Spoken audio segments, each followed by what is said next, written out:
I installed a hidden camera in my own kitchen. I watched my daughter-in-law, Dr. Evelyn Hayes, crush a small, gray, unlabeled pill into my morning coffee. She looked around, smiled, and stirred it in. She and my son were convinced I was losing my mind. They had no idea I was just starting to see clearly for the first time in months. Before I tell you how I exposed their entire sickening plan, let me know where you are watching from in the comments below. Hit that like button and subscribe if you believe that underestimating the old man is always a mistake. My name is Benjamin Carter. I am 70 years old, and I am staring at a document that could make or break my company, a $50 million development contract, and I cannot read it. The numbers blur, swimming like black insects on the white page. My office here in my home on the Upper East Side is quiet. The antique grandfather clock my late wife Sarah loved ticks loudly in the silence. It is the only sound I can focus on. I try to pick up my pen, a heavy gold Mont Blanc. My hand shakes. Not a tremor, a violent, uncontrollable shake that rattles the pen against the solid mahogany desk. I grip my right wrist with my left hand, trying to force it still. It's useless. This is not me. This is not Ben Carter. The man who built Carter Holdings from nothing, from a single rented pickup truck and a tool belt 40 years ago, is not this trembling old man. The man who stared down union bosses and crooked city inspectors in the 80s does not get defeated by a piece of paper. But for the last 6 months, for the 6 agonizing months since my son Matthew and his wife Evelyn moved in to help me, I have been fading. The dizziness started first, then the shaking, and now this fog, this damned brain fog that makes the world feel like it's wrapped in cotton. The door to my study clicks open. I don't need to look up to know who it is. Dr. Evelyn Hayes, my daughter-in-law, my 44-year-old highly respected geriatrician, my caregiver. She glides in silent on the plush carpet. She carries a small silver tray. On it sits my morning coffee and a small porcelain cup holding my daily pills. "Dad, are you trying to work again?" Her voice is smooth like honey poured over glass. It's the voice she uses when she talks to confused patients or to small children. "What have we said about stress? It's not good for your condition." I gesture vaguely at the contract. My hand flops weakly. "It's the Hudson proposal, Evelyn. It's important. 50 million. She places the tray down deliberately, moving the contract aside. Her perfume, something expensive and heavy, fills the air. "Nothing is more important than your health. You need to rest. You've earned it." She smiles, but her eyes are cold. They are always cold. "Now let's get your medicine in you." I look at the little pile of pills. The orange one for my blood pressure, the white one for cholesterol, and the big one, a dull, chalky gray capsule, unlabeled. It has no markings. "Evelyn," I say, and my voice sounds weak even to my own ears. "This shaking, it's getting worse, and this fog. I cannot think clearly. Are you sure these medications are right?" She sighs. It is a patient-practiced, tired sound. "Ben, we've been over this. You are 70 years old. You suffered a terrible loss. These are the natural progressive signs of aging. The fog is just, well, it's cognitive decline. It happens. It is nothing to be ashamed of." She pushes the small cup toward me. Her fingernails are perfectly manicured. "This one," she says, tapping the large gray pill, "is that special herbal vitamin I ordered for you from that clinic in Switzerland. I told you about it. It will help with the fog. It just needs time to build up in your system." I stare at it. It looks like compressed dust. But what do I know? I build buildings. She's the doctor. Matthew, my own son, the chief financial officer of my company, he trusts her completely. He is the one who insisted she take over my care. "Dad, she's the best," he said. "She will protect you." I feel helpless. Useless. A prisoner in my own home, in my own body. I tip the pills into my palm. My hand is shaking so badly I almost drop them. I have to steady it with my other hand just to get them to my mouth. I swallow them down with the lukewarm coffee she prepared. "There we go," she coos, taking the empty cup. "That's a good man. Now why don't you leave these boring papers alone? I'll have Matthew look at them later. He can handle it. You should go sit in the garden. It's a lovely day." I let her guide me out of my own office. I, Ben Carter, founder and CEO of Carter Holdings, being led from my desk like a disobedient child. I hate this. I hate feeling old. I hate feeling weak.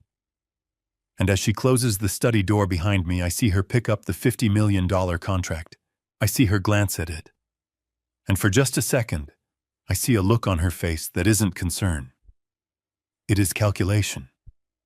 I sat in the garden just as Evelyn had told me, but the sunshine brought no warmth. I felt dismissed, useless.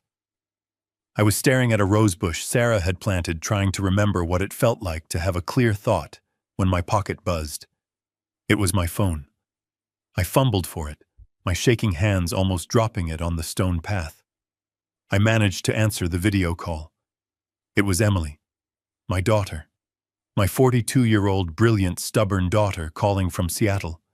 She's an architect out there, built her own life, always had a spine of steel, just like her mother. Her face appeared bright and smiling. "Dad, hi. I'm just taking a quick break between..." The smile vanished. It didn't just fade. It shattered. Her eyes widened, her face flooding with a sudden raw panic that jolted me more than the coffee. "Dad," she said, her voice sharp, different. "What's wrong?" "You look awful. You look terrible." I tried to smile. "Emily, honey, don't be dramatic. Your old man is just tired."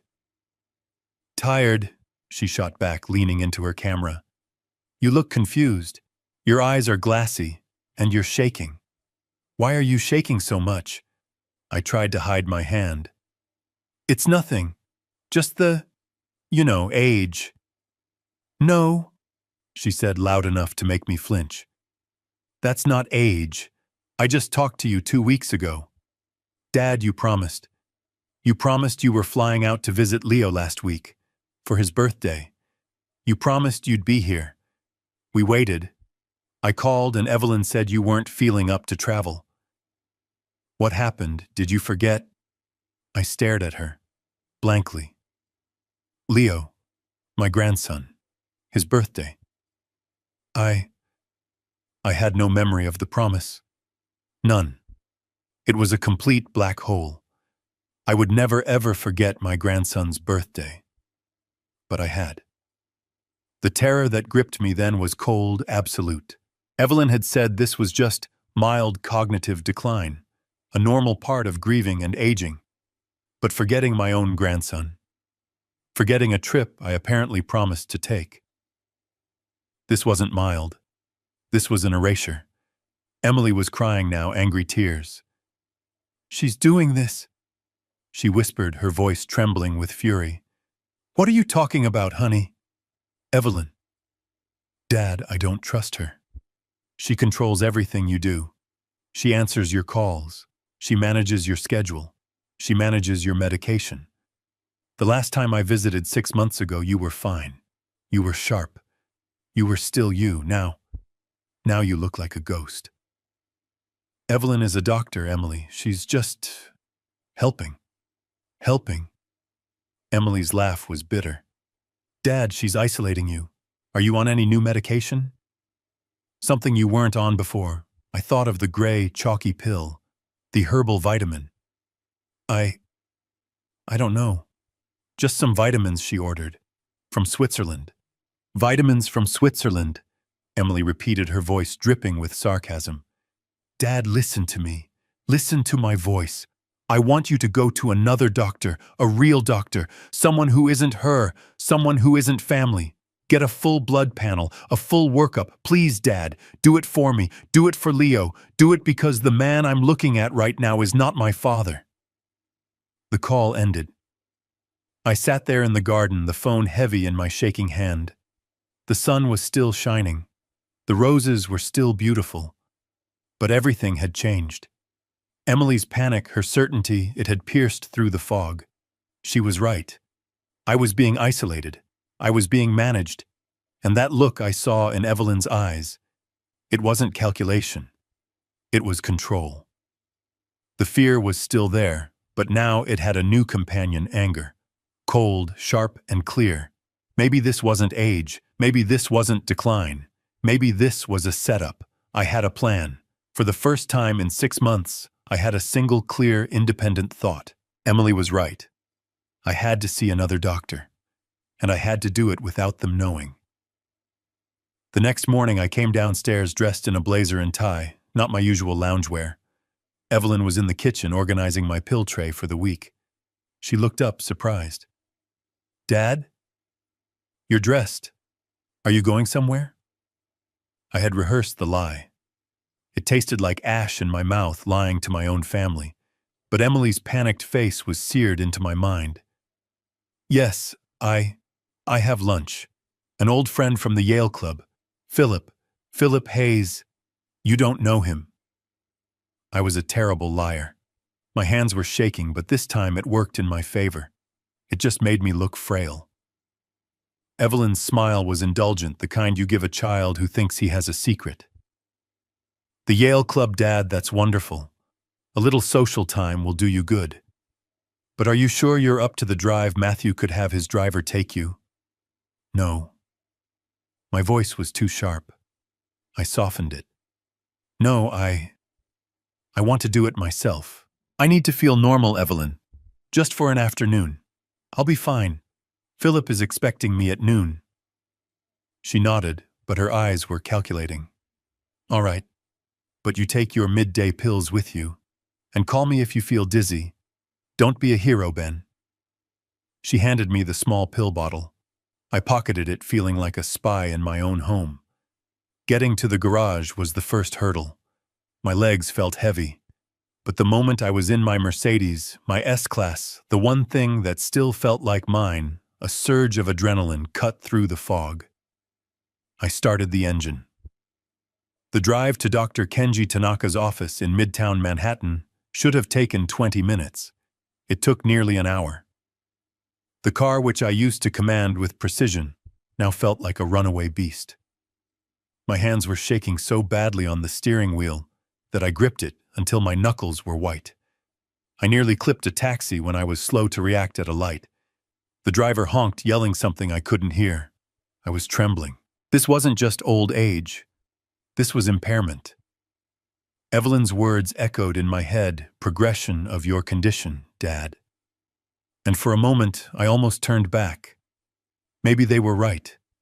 Maybe I was incompetent, a danger to myself and others. But then I remembered Emily's voice. I don't trust her. I found the building and fumbled the parking garage ticket, my shaking hand unable to feed it into the machine. A line of cars honked behind me. Humiliation burned my neck. Finally, the attendant had to get out of his booth and do it for me, shooting me a look of pity and annoyance. I walked into the lobby of the medical building. It was all glass and steel, the opposite of Evelyn's cozy wood-paneled office. Dr. Tanaka's suite was on the 18th floor. The waiting room was packed. Young professionals on their phones, mothers with children, people who looked busy and, most importantly, healthy. And then there was me, the 70-year-old man in an expensive suit that now hung on his frail frame, clutching a briefcase as if it were a life raft. I sat in the corner feeling like a complete imposter, a traitor. I was here behind my family's back, betraying the trust of my son and the woman who was, by all accounts, dedicating her life to caring for me. What if Evelyn was right? What if this Dr. Tanaka was a quack, as she would undoubtedly claim? What if he took one look at me and confirmed everything she'd said, that I was just a confused old man, ungrateful and paranoid, wasting everyone's time? But underneath the guilt, there was another feeling, a desperate, clawing hope, the hope that I was not crazy, the hope that this fog, this shaking, this prison of my own body was not a life sentence, the hope that Dr. Tanaka could look at me and find a reason, a fixable reason for all of it. "Mr. Carter," a nurse called. I stood up, my legs feeling weak. I picked up my briefcase, my hand trembling on the handle. This was it. I was about to find out if I was losing my mind or if someone was taking it from me. Dr. Tanaka's office was bright, almost sterile, flooded with the sharp afternoon light. He was a man in his early 40s, fit with sharp eyes behind minimalist glasses. He moved with an energy I hadn't seen in months. He didn't coddle me. He didn't speak to me in that soft, placating tone Evelyn used. He spoke to me like an equal. "Benjamin Carter," he said, shaking my hand. His grip was firm. "My chart says 70, but your file from your last physical 2 years ago looks like a man of 55. Let's talk about what's changed." I sat down and the words just tumbled out. The shaking, the fog in my head that made thinking feel like wading through wet cement, the dizziness, the sudden terrifying memory lapses like forgetting my own grandson's birthday. I told him I felt like I was disappearing, like my own mind was betraying me. He listened. He didn't interrupt. He just typed, his fingers flying across his keyboard, his eyes fixed on me. "And your medications?" I handed him the list Evelyn had neatly printed out for me. "My daughter-in-law manages my care. She's a geriatrician." He took the list and his eyes scanned it. I watched his face. For a moment it was neutral. Then he stopped. He scrolled back up. He frowned. It wasn't a small frown. His entire brow furrowed. He looked from the screen to me and back to the screen. "Mr. Carter," he said, and his voice was suddenly very quiet, very precise. "Who has been treating you previously?" I felt a small prickle of defensiveness. "I just told you. My daughter-in-law, Dr. Evelyn Hayes. She's one of the top geriatric specialists at Mount Sinai." Dr. Tanaka swiveled in his chair to face me fully. He steepled his fingers, and the silence in the room stretched out, filled only by the ticking of a digital clock on his desk. It was a long, heavy silence. When he finally spoke, his professional, brisk tone was gone. It was replaced by something much more serious. Grave. "Mr. Carter," he said, "I don't want to alarm you, but I am looking at your file, your EKG from 2 years ago, your blood pressure logs. You have mild hypertension. Mild. The dosage of metoprolol listed here, this beta blocker, it's dangerously high." I must have looked confused. "What do you mean?" Evelyn said she was just being cautious. "Cautious," he said, shaking his head, a look of disbelief on his face. "This is a dosage I would prescribe to a patient in end-stage congestive heart failure. Someone whose heart we are deliberately trying to slow down to prevent it from failing completely. For a man with your baseline, this amount of medication is enough to cause the exact symptoms you are describing. The brain fog, the tremors, the dizziness. It's textbook systemic overdrive." My heart hammered against my ribs. Are you saying she's wrong?" "I'm saying this dosage is highly, highly irregular," he said carefully. Then his eyes landed on the small, unlabeled vial I had placed on his desk. The gray vitamins. He picked it up, rolling one of the chalky capsules between his thumb and forefinger. "And what is this? You said she called it a vitamin." "Yes, an herbal formula from Switzerland. She said it was to help with the fog." "It's not in your official chart," he said. He opened the vial and sniffed it. He looked at it under his desk lamp. "Mr. Carter, there is no such thing as a standard herbal vitamin from Switzerland that looks like this and isn't on a chart." He stood up abruptly. He looked at me and his eyes were now sharp-focused, like a detective who just found the crucial clue. "We're done talking," he said. "We need to act. I need blood, right now. A comprehensive panel. Liver function, kidney function, thyroid, and a full heavy metals panel." "Heavy metals?" I repeated the words, sounding foreign. "Like mercury, lead. Like lead, mercury, arsenic, and thallium, he said, his voice grim. I want you to stop taking this. He held up the gray pill immediately. As in, do not take another one. We are going to find out exactly what's in your system. What I'm seeing here, the combination of this extreme beta blocker dosage and a mysterious unlabeled compound. He paused, looking at me with a profound, sudden pity that terrified me more than anything. It doesn't just suggest a mistake, Mr. Carter. I suspect a severe toxic drug interaction. Or something else entirely. I left Dr. Tanaka's office in a state of shock. He had taken 6 vials of blood, a urine sample, and even a clipping of my hair, which he sealed in a small biohazard bag.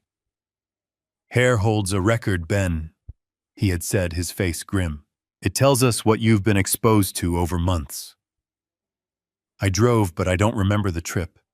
I didn't go back to the Yale Club. I couldn't. I ended up parking on a quiet street overlooking the East River, the city lights just beginning to glitter as the sun went down. I couldn't go home. Not yet. I just sat there for hours, the car engine silent, the world moving around me while I was frozen in a cold, terrifying stillness. My phone buzzed on the passenger seat. It was an unknown number. My hand, still plagued by that damned tremor, fumbled to answer it. This is Ben Carter. Ben, it's Dr. Tanaka. His voice was clipped professional. It was already 7 p.m. He was calling me after hours. That wasn't a good sign. Doctor, did you find something already? I did, he said. I rushed the preliminary panel. The full toxicology and the metals will take several days, but the initial blood work is back. And Ben, your liver enzymes are frankly astronomical. They are so high, I'm surprised you're not jaundiced. This isn't just a statin reaction. This is a sign of active, significant liver distress. Your body is fighting something toxic. I gripped the phone, my knuckles white. What does it mean? It means we need to act fast. We also found traces of a strange compound, an alkaloid signature I can't immediately identify without the full analysis, but it absolutely should not be in your bloodstream. I thought of the gray, chalky pill, the vitamin. Ben, I'm calling you with instructions, not suggestions, he said, his voice hardening with urgency. I want you to stop taking that vitamin immediately. Do not take another dose. And the beta blocker, the metoprolol, I want you to cut that dose in half starting tonight. Do not stop it cold. Your heart can't take that shock. But we must wean you off this dangerously high level. I'll call in a prescription for the correct lower dosage to your nearest pharmacy. Go pick it up tonight. I hung up the phone. I didn't feel fear. I felt air. I could breathe. The first feeling that washed over me was a profound, earth-shattering wave of relief. It was so intense I started to laugh, a dry, choked sound in the empty car. I wasn't crazy. I wasn't senile. I wasn't a confused old man. My mind wasn't failing me. My body wasn't betraying me. They were. The relief lasted for exactly 10 seconds, and then the horror set in, cold and absolute. Evelyn, Dr. Evelyn Hayes, my daughter-in-law, the woman I trusted with my life, the woman I welcomed into my home, the woman sleeping under my roof. What is she doing to me? This wasn't an accident. This wasn't malpractice. This was deliberate. The high-dose beta blocker to make me foggy and weak, to create the very symptoms of cognitive decline she claimed to be treating. And the strange compound, the vitamin, was that accelerating it? Was it the poison itself? My blood ran cold. I started the car. I wasn't going to a pharmacy. I was driving home. I was driving into the lion's den. I walked into my home.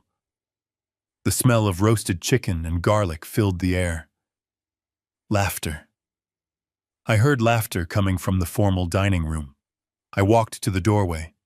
The scene in front of me was so normal, so domestic, it was grotesque. Matthew and Evelyn were sitting at the head of the long mahogany table, my wife Sarah's table. They were sharing a bottle of expensive red wine. They were laughing about something Matthew had said on his phone. They didn't hear me approach. They looked happy, relaxed, like a couple enjoying a quiet evening now that the problem me was supposedly out of the house. "Enjoying yourselves?" My voice cut through the room like a razor. They both jumped. Evelyn's hand flew to her chest, her smile frozen in place. Matthew spilled some wine on the tablecloth.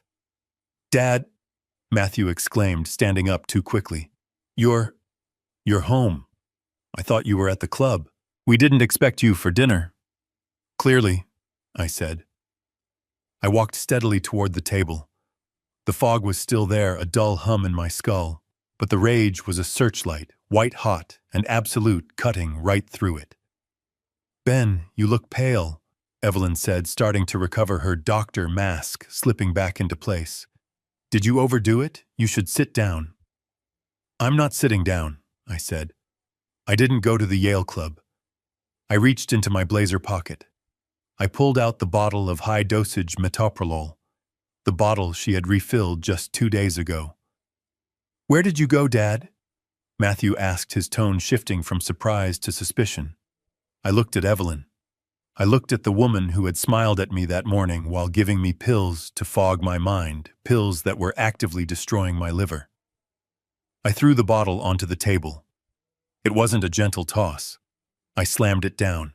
The plastic bottle clattered hard against the fine china, rattling the plates and splashing wine from their glasses. Evelyn gasped. Matthew stared at the bottle, his face pale. "I went to see a new doctor," I said, my voice low and shaking, but not from weakness, from fury. "A real doctor, and he told me exactly what you're doing." I locked my eyes on Evelyn, and for the first time I saw her mask crack. I saw the flash of pure, cold panic underneath. "He said this dosage isn't treatment." I leaned in, my voice dropping to a whisper that filled the suddenly silent room. "He said it's poisoning." Evelyn's face, which had been relaxed and smiling, transformed. But it wasn't fear I saw. It was offense. Pure theatrical wounded offense. She stood up so quickly her chair scraped loudly against the hardwood floor. Her hand flew to her pearls, a gesture of pure, scandalized shock. "Poisoning?" she repeated, her voice rising in disbelief. "Dad, what are you? How could you say that?" Her eyes widened, and to my astonishment, they began to fill with tears. "You went behind my back." She stepped away from the table as if my accusation was a physical blow. "You went to another doctor without telling me you doubt my expertise. Evelyn, he said the dose was... He said..." She cut me off, her voice sharp with indignation. "Who is he? Who is this Dr. Tanaka, some random general practitioner in a strip mall? Does he know your history? Does he know the complexity of your cardiac condition? I spent 10 years in medical school and residency at Johns Hopkins. I am a board-certified geriatric specialist. And you take the word of some stranger over mine." She had completely seized the narrative. She wasn't the accused. I was. I was the one who had committed a betrayal. Matthew shot up from his chair, his face red with anger. He moved to Evelyn's side, putting a protective arm around her shoulder as she performed her sob. "Dad, this is ridiculous. What is wrong with you?" He pointed an accusing finger at me. "You're hurting her. Can't you see that this woman has put her life on hold to take care of you? She monitors your meals. She manages your prescriptions. She is here day in and day out when Emily is halfway across the country. And this is how you repay her, by sneaking around and throwing insane accusations in her face." His words hit me harder than Evelyn's because they were in part true. I did remember. After Sarah died, I was a wreck. The grief was a physical weight I couldn't carry. The house was empty. The company felt meaningless. I couldn't sleep. I couldn't eat. I had been terrified of dying alone, of suffering a stroke like my own father had. I remembered sitting in this very dining room, a broken man pleading with them. "Matthew, Evelyn, please, help me. I don't trust myself. Evelyn, you're a doctor. Please, just handle it. Handle my health. I can't think about it. I had handed them the keys to my life. I had begged them to take control. And now they were using that very moment of vulnerability as a weapon against me. Dad? Matthew continued, his voice softer, now disappointed. You have no idea what she's done for you.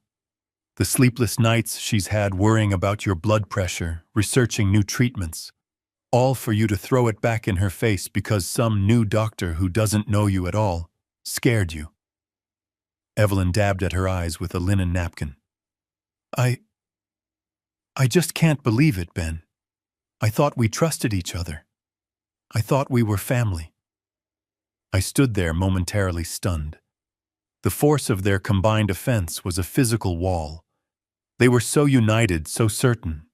My own rage, which had been so clear and sharp in the car, now felt muddled, confused. Could I be wrong? Would Dr. Tanaka in his bright modern office have made a mistake? Was he just an alarmist? Was Evelyn right? I looked at the bottle on the table. But the dosage, Evelyn. He said it was for end-stage heart failure.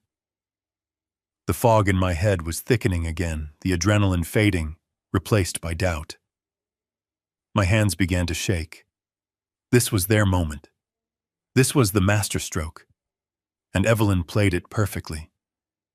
Evelyn didn't just look offended. She began to cry.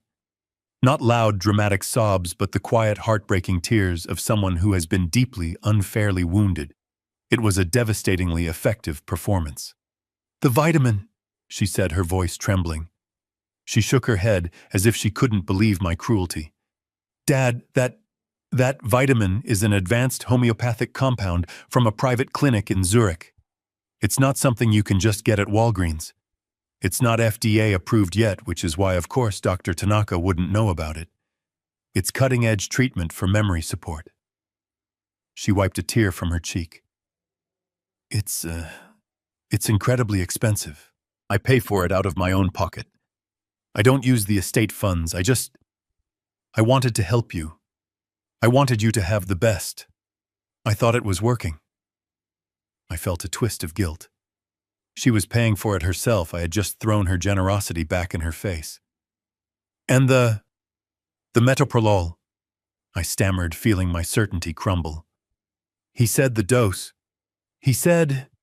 She snapped, a flash of protective anger cutting through her tears.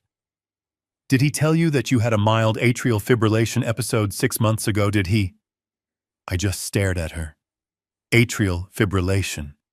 An irregular heartbeat. That was serious. No, I said weakly. I don't remember that. Of course you don't, she cried, throwing her hands up in the air. That's part of the condition, Ben. You were dizzy, you nearly fainted in the library. Matthew had to catch you. We took you for an EKG. I was terrified. I've been terrified ever since. Matthew, seeing his cue, stepped forward, his voice low and serious. She's right, Dad. You were white as a sheet. You kept saying you just felt strange. Evelyn handled everything. She consulted with a cardiologist. They decided to increase the beta blocker dose to control your heart rate to prevent a stroke. Evelyn pointed a trembling finger at me. That quack. He told you to cut the dose. He is actively putting your life at risk. He could kill you. And you believe him over me, over your own family. The room was spinning. I didn't remember the AFIB episode. I didn't remember the cardiologist. I didn't remember Matthew catching me. But I also hadn't remembered promising to visit Emily. I hadn't remembered my own grandson's birthday. The doubt was a cancer. It was eating my confidence, my anger, my very reality. What if they were the ones telling the truth? What if my memory was so shattered, so full of black holes that I was now fabricating conspiracies? What if Dr. Tanaka in his brief 20-minute exam had missed the whole picture, and I had just accused my loving daughter-in-law of attempted murder, when she was in fact the only thing keeping me from a massive stroke? I looked at their faces. Matthew looking at me with profound, weary disappointment. Evelyn crying silently into her napkin, her shoulders shaking. The shame was overwhelming. I felt like a monster. A paranoid, ungrateful, senile old fool. "Evelyn," I started, my voice hoarse. "Matthew, I'm sorry."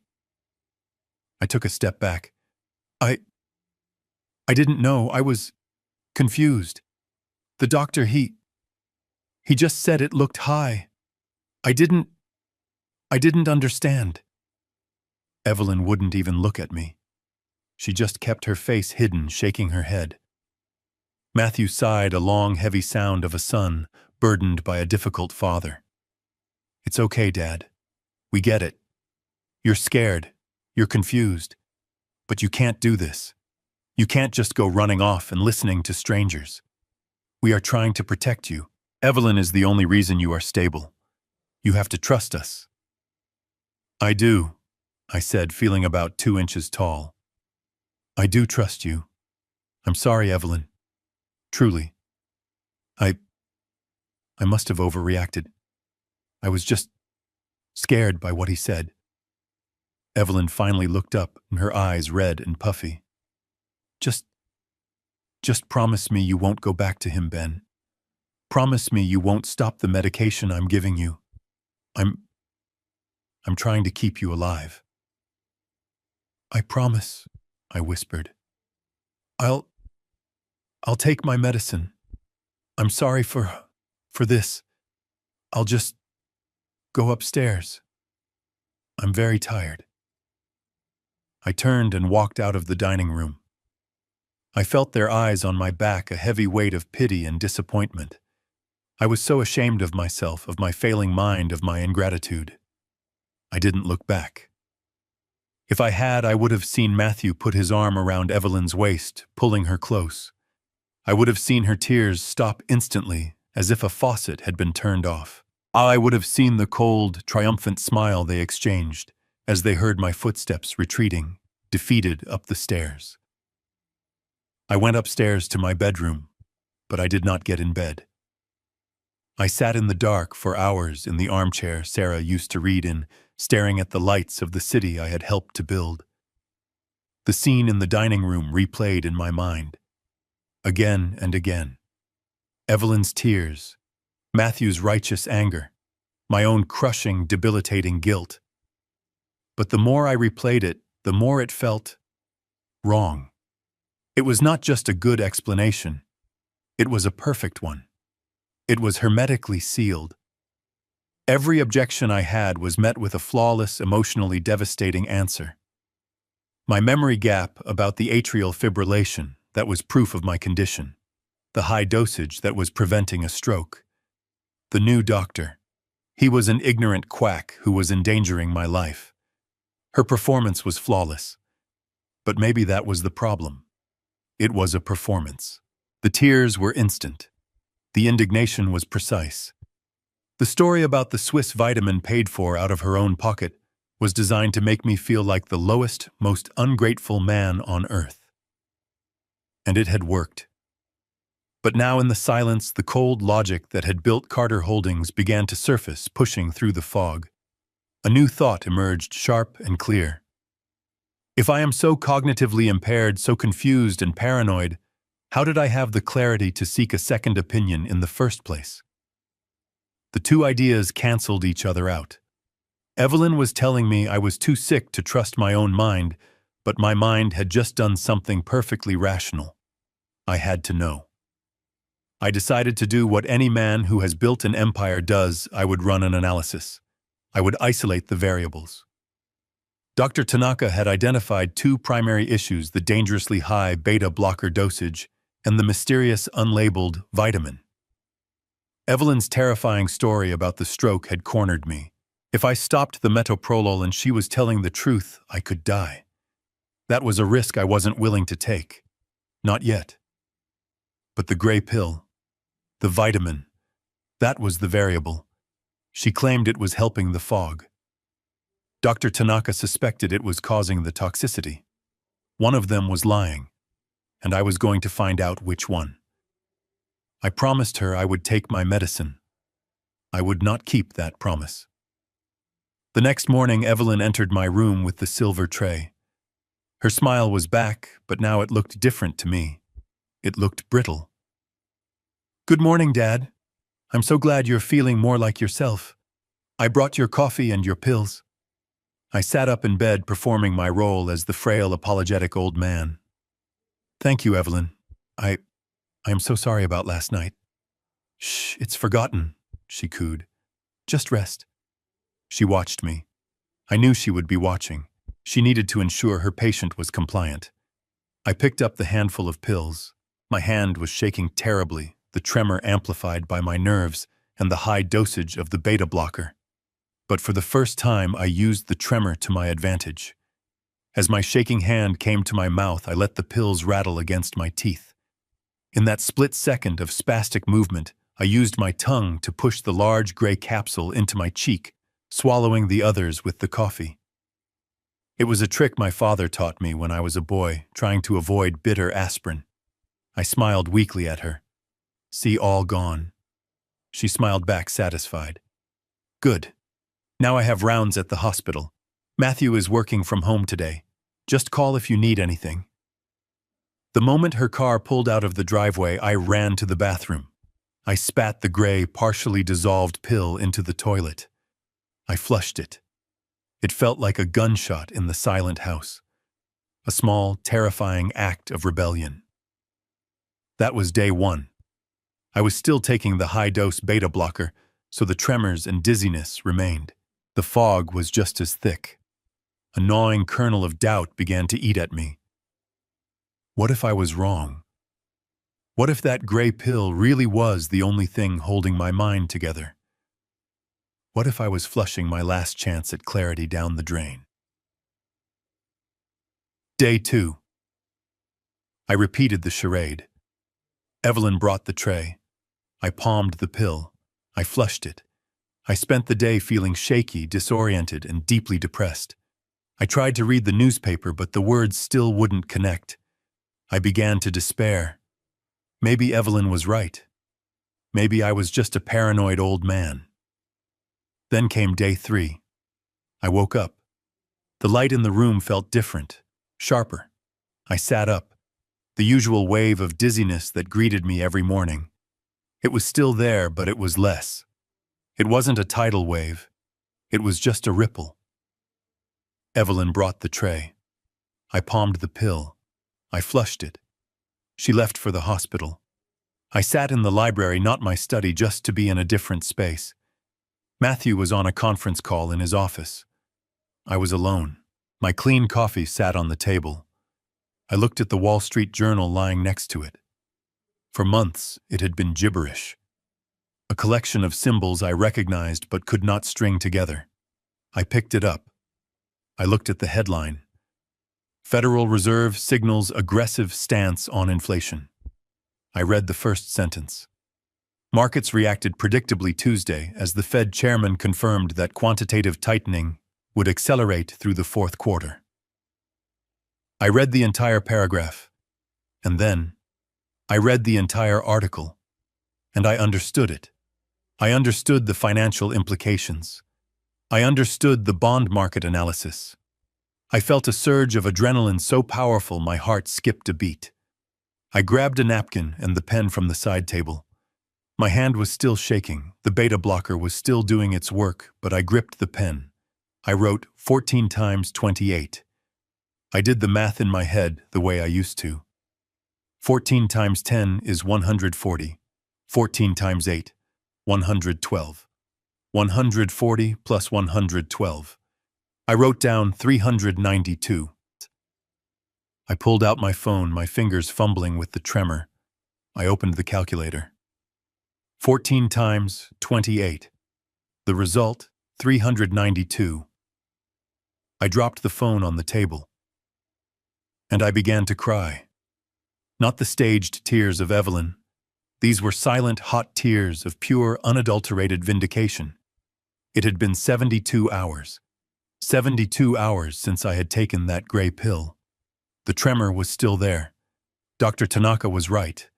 The beta blocker was still poisoning my motor skills. That was a separate, very real problem. But the fog, the oppressive, identity-stealing, debilitating fog, was lifting. It wasn't age. It wasn't grief. It wasn't dementia. It was the pill. Evelyn's story about the atrial fibrillation and the Swiss vitamin was a lie. A perfect, elaborate, terrifying lie designed to cover up the fact that the vitamin wasn't a vitamin at all.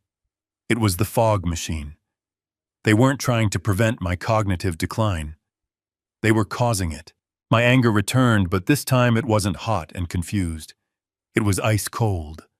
And it was permanent. They were lying. They were poisoning me.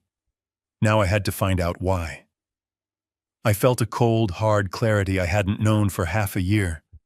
The fog was gone, but the tremor remained a constant, frustrating reminder of the beta blocker still polluting my system. But I could think. And my first coherent thought was my company, Matthew, my son, my chief financial officer, the person I had personally trained for 20 years to take my place, the person I had handed the financial reins to when Sarah died, trusting him completely.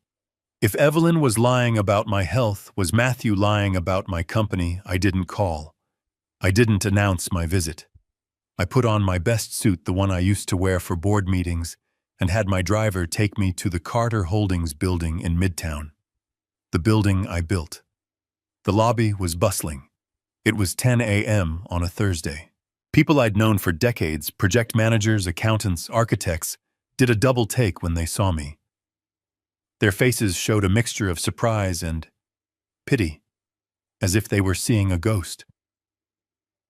"Mr. Carter," they'd murmur, "good to see you, sir." But their eyes darted away, uncomfortable. They had all heard the rumors. The old man was failing. The old man was losing his mind. Matthew was in charge. I walked straight to the executive floor, straight to my own corner office. The door was closed. Matthew was inside, feet up on my desk, laughing on a phone call. He looked up as I pushed the door open, and his face dropped. The smile vanished, replaced by sheer, unfiltered annoyance. "Dad," he said, snapping his feet to the floor. "What are you doing here? You should be at home. You're supposed to be resting." He was already out of his chair, moving toward me, his hands out in that gentle, placating way, as if trying to herd a confused animal back into its pen. "I'm here to work, Matthew," I said. My voice was raspy, but it was firm. "Work, Dad, no. We talked about this." He tried to put a hand on my shoulder to steer me back out the door. "You don't need to worry about this stuff anymore. I've got it all handled. Everything is fine." I pushed his hand off me. Not violently, but with a strength that surprised us both. "This is still my office, Matthew. This is still my company. Get out of my chair." He froze. He hadn't been spoken to like that in months. The son who had looked at me with pity now looked at me with a flash of cold anger. But he backed away. He knew that tone of voice. It was the tone that had built this building. "Fine," he said, smoothing his expensive tie. "Fine. But Dad, you're just going to get yourself agitated. You'll get confused." Evelyn said. "I don't care what Evelyn said." I cut him off. "I want to see the numbers." I buzzed my assistant, Martha. She'd been with me for 35 years. She was the one person in this building who I knew without a doubt was loyal to me, not to my son. She hurried, in her face a mask of worry. "Mr. Carter, sir, it's good to see you." "It's good to be seen, Martha," I said. "Please get me the consolidated financial reports for the last quarter. Full balance sheet, profit and loss, and a list of all active loans and liens against our properties. Now." "Of course, sir," she said, glancing nervously at Matthew, who was now leaning against the wall, arms crossed, a toxic smirk on his face. "Dad, you're not going to understand those," Matthew said, his tone condescending. "It's complex. We've restructured some debt. It's all part of the new growth strategy." "Then you can sit here and explain it to your confused old father," I said, sitting down in my chair. It felt good. Martha returned in 5 minutes with a thick binder. She placed it in front of me with a small, encouraging nod. I opened it. Matthew kept talking. It's all about leveraging our assets, Dad. The market is perfect for it. We're moving into that new Hudson Yards West project I told you about. It's going to be huge. I ignored him. My eyes, now clear, scanned the pages. Assets, liabilities, cash flow. It was my native language, a language I hadn't been able to speak for 6 months. I read it all, and then I saw it. It was under the liabilities schedule, a new entry, a long-term note. I stopped. I read it again, and again. The numbers were clear. Matthew, I said, my voice dangerously quiet. Yeah, Dad, he said, still looking bored. There is a $10 million loan here, dated 3 months ago. Right, he said. Like I said, that's the bridge loan for Hudson Yards West. We're moving fast on it. I looked up from the page, my entire body ice cold. A $10 million bridge loan, secured by this building, secured by our headquarters. It's just a formality, Dad. The bank needed prime collateral. It's smart business. I stared at him. The blood was pounding in my ears. Smart business, Matthew. I built this company on one principle: we do not leverage our core assets. Ever.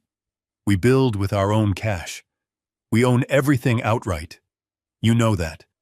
And you never, ever take out a loan of that size without my express written approval. He sighed, pushing himself off the wall. Dad, I have your approval. You signed the papers. What? You signed them, right at home in your study, about 3 months ago. You and me and Evelyn, we went over the whole thing. You were excited about it. He even laughed. You don't remember, Dad. It's okay.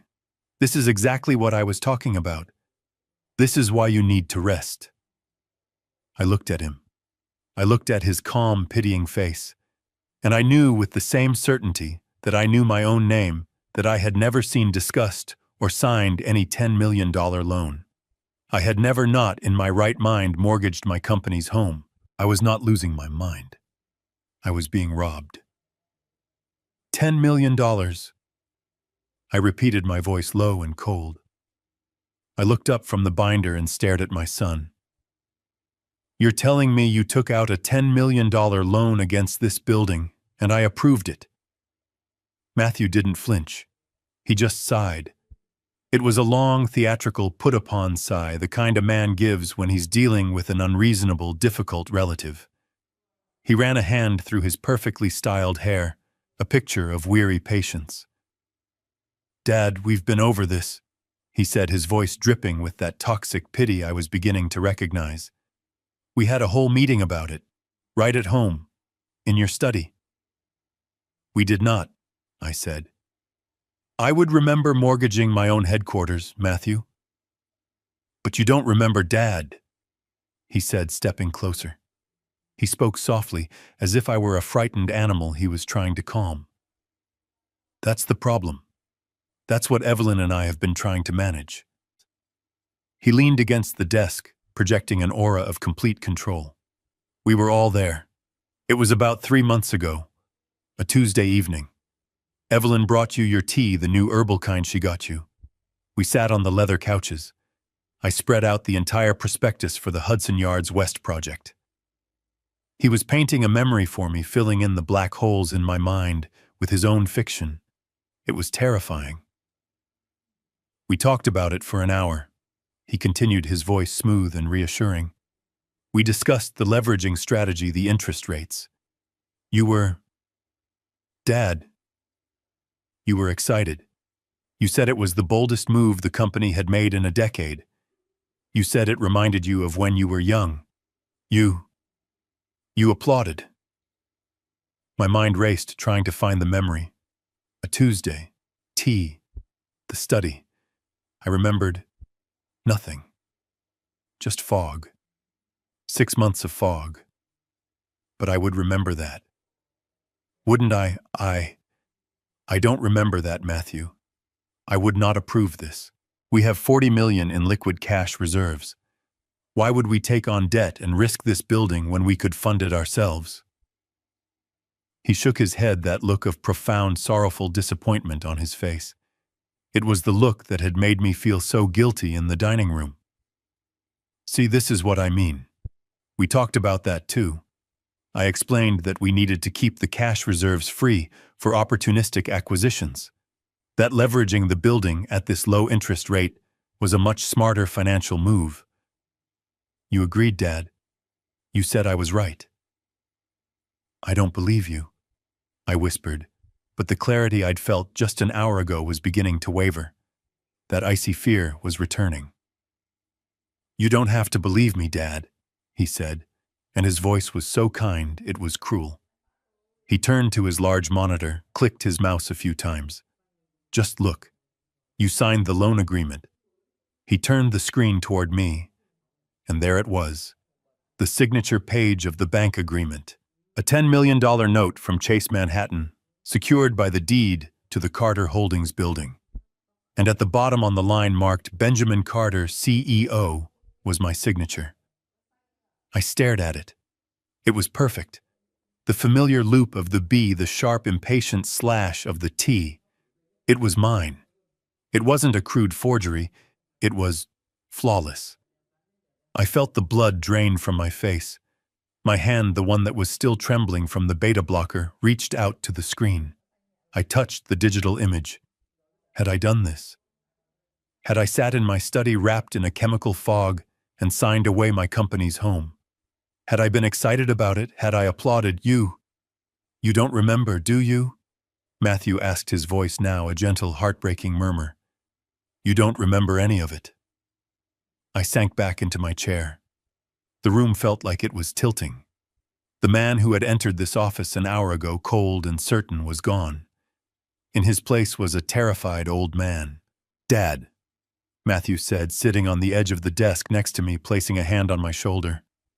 This is it. This is exactly why Evelyn and I are so worried. This is why we're trying to get you to rest. You're having massive memory lapses. You're signing off on $10 million deals and forgetting them an hour later. You're not just confused, Dad. You're sick. You need help. I looked at my perfect signature. I looked at his concerned, loving face. I was trapped. He had an answer for everything. He had proof. I was no longer sure what was real and what was the fog. Was I a victim, or was I just losing my mind? I stood up, shaking. I have to go. Dad, wait. Let me have my driver take you home. You're in no condition to. I said I have to go. I snapped, pulling away from his touch. I walked out of the office, past Martha's worried face, past the pitying looks of my employees. I didn't know what was true anymore. I only knew one thing. I had signed it. Or I hadn't. Either way, I was in more trouble than I could have ever imagined. I didn't let Matthew's driver take me. I drove myself. My hands were clamped onto the steering wheel, the tremor from the metoprolol still shaking them, yet my mind was grinding, analyzing, replaying the scene in the office. You signed it, Dad. You don't remember. His voice, so calm, so full of pity. He had an answer for everything. He had a memory for every black hole. He had proof. When I got home, the house was silent. Evelyn was still at the hospital. Matthew was at the office. I was alone. I went straight to my study. I turned on my computer, my fingers clumsy and shaking, and accessed the company server. I pulled up the scanned loan document that Matthew had shown me. There it was. My signature. Benjamin Carter. I stared at it for 10 minutes. It was beautiful. The strong upstroke on the B, the confident flow of the Carter. It was the signature of a man in his prime, a man in complete control. I pulled open the top desk drawer. I took out my checkbook. I took out a pen. I tried to sign my name on a blank piece of paper. My hand shook. The pen dragged across the paper. The B was jagged. The C was wobbly. The tremor, the one Evelyn said was just age, and Matthew ignored, made my signature look like a seismograph reading. It was the signature of a sick man. It was my signature as it had been for the last 6 months. I held the shaky, pathetic signature I had just written next to the flawless, powerful signature on the computer screen. They were not the same. The one on the screen, it wasn't just perfect. It was too perfect. It was the signature I used to have 5 years ago. Before Sarah died. Before the fog. Before the shaking. It wasn't a signature. It was a file copy. It was a digital stamp. You don't remember, Dad. My blood ran cold. He was right. I didn't remember signing it. I didn't remember signing it because I had not signed it. Matthew had lied. He hadn't just allowed me to sign something in a confused state. He had bypassed me entirely. He had forged it. He had taken my authority, my name, and used it to mortgage the company I built. The $10 million question was, why? Why not just ask me why the elaborate deception smart business, he'd called it, keeping cash reserves free? It sounded plausible, but it wasn't my way of doing business. I built my empire on avoiding debt, on owning our assets outright. This wasn't a new strategy. This was a betrayal of my core philosophy. I was pacing the length of my study, my mind racing, truly racing, connecting dots for the first time. The fog was gone, replaced by a terrible burning clarity. The shaking in my hands was just a distraction. The real poison was the one that had clouded my mind, the one I had flushed down the toilet 3 days ago. They were causing the symptoms to cover the crime. The front door opened. I heard Evelyn's voice in the foyer calling out for Matthew. I quickly shut down the computer screen. I sat in my chair, trying to look as I had, before confused, tired. She didn't come to the study. I heard her footsteps on the hardwood floor, moving to her own office down the hall. I crept out of my study. Her door was slightly ajar. I stood in the shadows of the hallway, listening. She wasn't talking to a colleague. Her voice was low, tense, and angry. "I don't care what the timeline is, you need to move it faster," she whispered into her phone.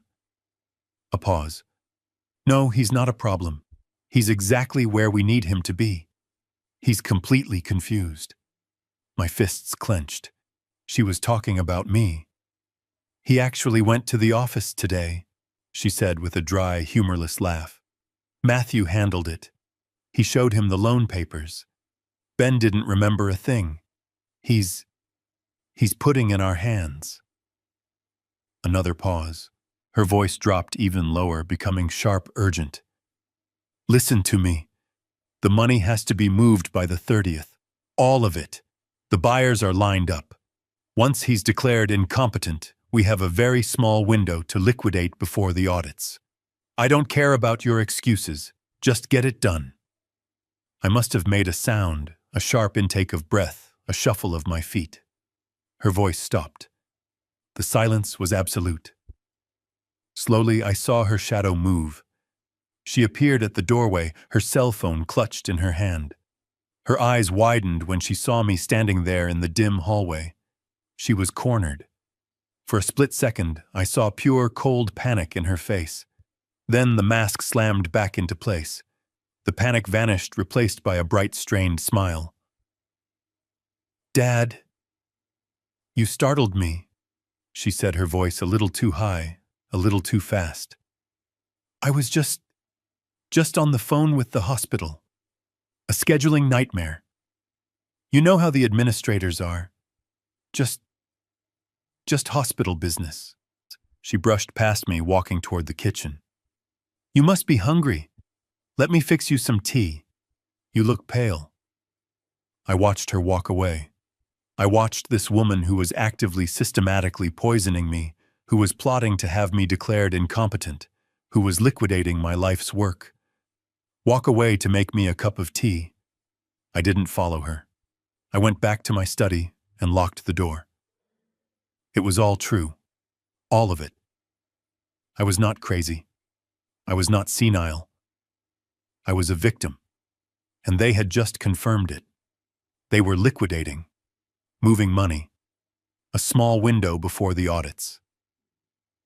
This wasn't just about a $10 million loan. This was something bigger. This was a full-scale robbery, and they were using my own mind as the weapon against me. The game was over. Now I was going to change the rules. I locked the study door, something I hadn't done in years. My heart was a cold, hard knot in my chest. The fog was gone, replaced by a chilling, absolute certainty. They were trying to destroy me, liquidate before the audits, declare him incompetent. He's putting in our hands. I sat at my desk, my hands still shaking from the damn beta blocker, but my mind was a steel trap. I was 70 years old, I was being poisoned, and I was being robbed by my own son. A part of me wanted to storm down the hall to confront them, to scream. But that was the confused old man they wanted. That was the man who would lose. No, the man who built Carter Holdings from scratch was a planner, a strategist. And right now I needed allies. I was alone in this house, surrounded by enemies. I picked up my personal cell phone, the one Evelyn didn't monitor. My fingers fumbled the tremor, making it difficult to dial. "Lawson and Finch," a crisp voice answered. "Gary," I said, my voice low and urgent. "It's Ben. Are you free?" There was a pause. Gary Lawson wasn't just my lawyer for 40 years. He was my best friend. We'd been roommates at Yale. He was the best man at my wedding. He was the first person I called when Sarah died. "Ben."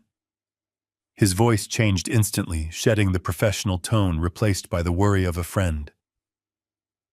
"You sound terrible. What's wrong?" "Is it your health?"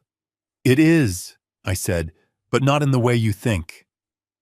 Gary, I'm in a big ugly mess. I know Matthew and Evelyn are trying to swindle me, and maybe worse." Another pause, this one heavy-loaded. "Ben," Gary said, his voice grim. "I've been worried for the last year. Ever since you handed Matthew full financial control. I tried to tell you to suggest more oversight, but you said, I know what I said. I cut him off, shame burning in my throat. I told you to trust my son. I was a fool, Gary, a sentimental old fool, and I think they're drugging me. My God." He didn't question it. He didn't tell me I was paranoid. He just believed me. "Don't say another word. Not in that house. I'm on my way." "No," I said, panicked. "You can't come here. She's here. Evelyn, they're watching me. They monitor me." "Ben," Gary's voice was firm, pulling me back from the edge. "Listen to me. I am not coming to your house. I am going to my office. I am bringing in Harrison, my forensic guy, the best. We are going to meet, but not there. Can you get out?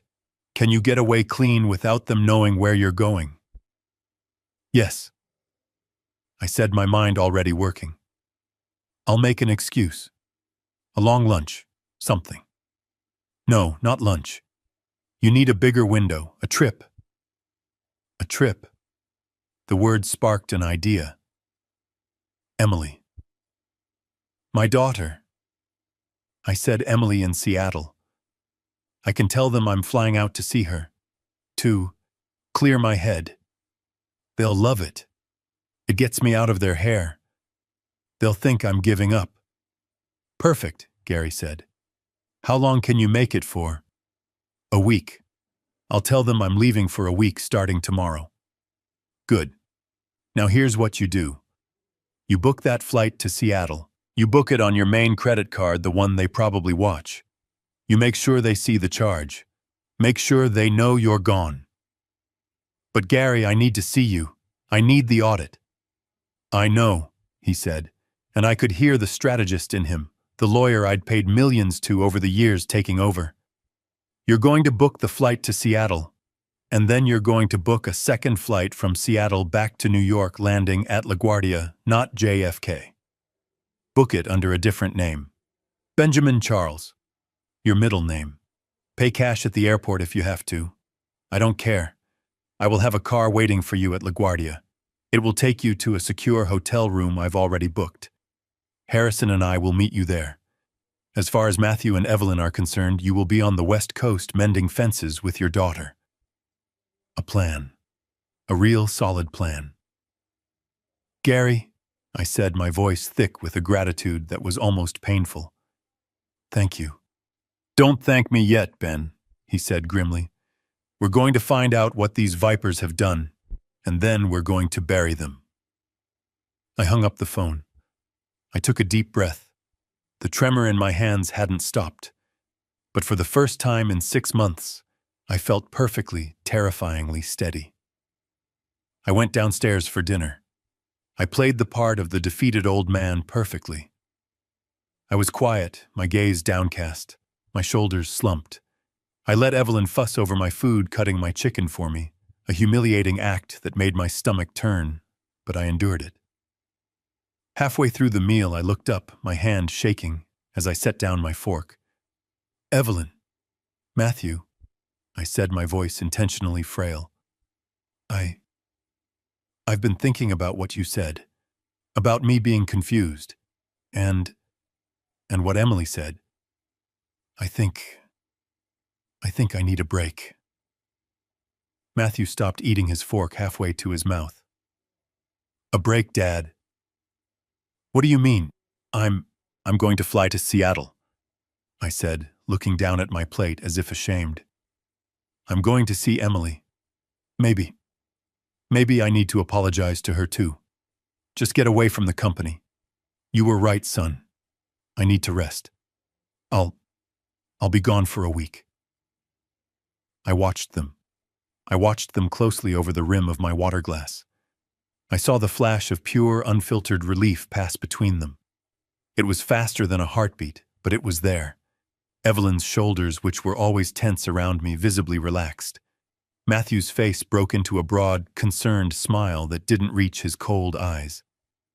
Dad, that's a wonderful idea, Matthew said, his voice oozing sincerity. Isn't it, honey? Oh, Ben, yes. Evelyn chimed in, reaching across the table to pat my shaking hand. Her touch felt like ice. What a fantastic decision. A change of scenery will do you a world of good. Get away from all this stress. Just relax. The next morning, they were almost giddy helping me pack. Evelyn laid out my clothes, hovering. Matthew booked the flight on my main credit card just as Gary had predicted. First class, Dad. You deserve the comfort. I'll have the car take you to JFK. They didn't just want me gone. They wanted me gone happily. They walked me to the security gate. Evelyn gave me a hug, her cheek cold against mine. Now you just focus on relaxing, she whispered. Don't worry about a single thing back here. Matthew and I have everything under control. I'm sure you do, I thought. I waved a frail old man off to see his daughter and walked through the gate. The flight to Seattle was 5 hours of agonizing clarity. The fog was gone, but the beta blocker tremor was relentless. I felt like a prisoner in a vibrating cage. When I landed at SeaTac, Emily was waiting, her face etched with worry. Dad, are you okay? You look fine, honey. I'm fine. But we have to move fast. Where is it? This way, she said, grabbing my bag. My friend's clinic is 10 minutes from the airport. She's waiting for us. We didn't go to her house. We didn't stop for coffee. We drove straight to a private, discreet medical building. This wasn't Dr. Tanaka's busy midtown office. This was a quiet, high-end lab, the kind that deals with clients who demand absolute confidentiality. A sharp woman named Dr. Wu, Emily's friend, was waiting. She didn't ask questions about family drama. She just looked at the preliminary report I'd had Dr. Tanaka's office securely fax over. He suspects thallium, she asked, her voice low. He suspects something toxic, I said. He told me to get a full heavy metals panel, hair, everything, while I was away from my home. Smart man, she said. Let's get to work. For the next hour, they worked with terrifying efficiency. They took more blood, 6 vials this time. They took urine. And then came the hardest part. Dr. Wu took a pair of scissors and cut a thick lock of my gray hair from the nape of my neck, close to the scalp. Hair is a timeline, Mr. Carter. If something's been in your system for months, it's in here. It tells a story. I reached into the inner pocket of my blazer. I pulled out a small, clear plastic baggie. Inside were 3 of the dull gray pills I had managed to palm and save over the last few days. And this, I said, my voice shaking, this is the vitamin she gives me every single morning. Dr. Wu took the bag, carefully holding it up to the light. We'll run a full-gas chromatography mass spectrometry on this. We'll know exactly what's in it by morning. It was done. It was 6 p.m. Seattle time. My flight back to New York, the one booked under Benjamin Charles, was at 10 p.m. We drove back to the airport. Emily was silent, her hands gripping the steering wheel so tightly her knuckles were white. "Dad," she finally said, her voice thick. "Poison. You think they're poisoning you?" "I don't think Emily," I said. "I know.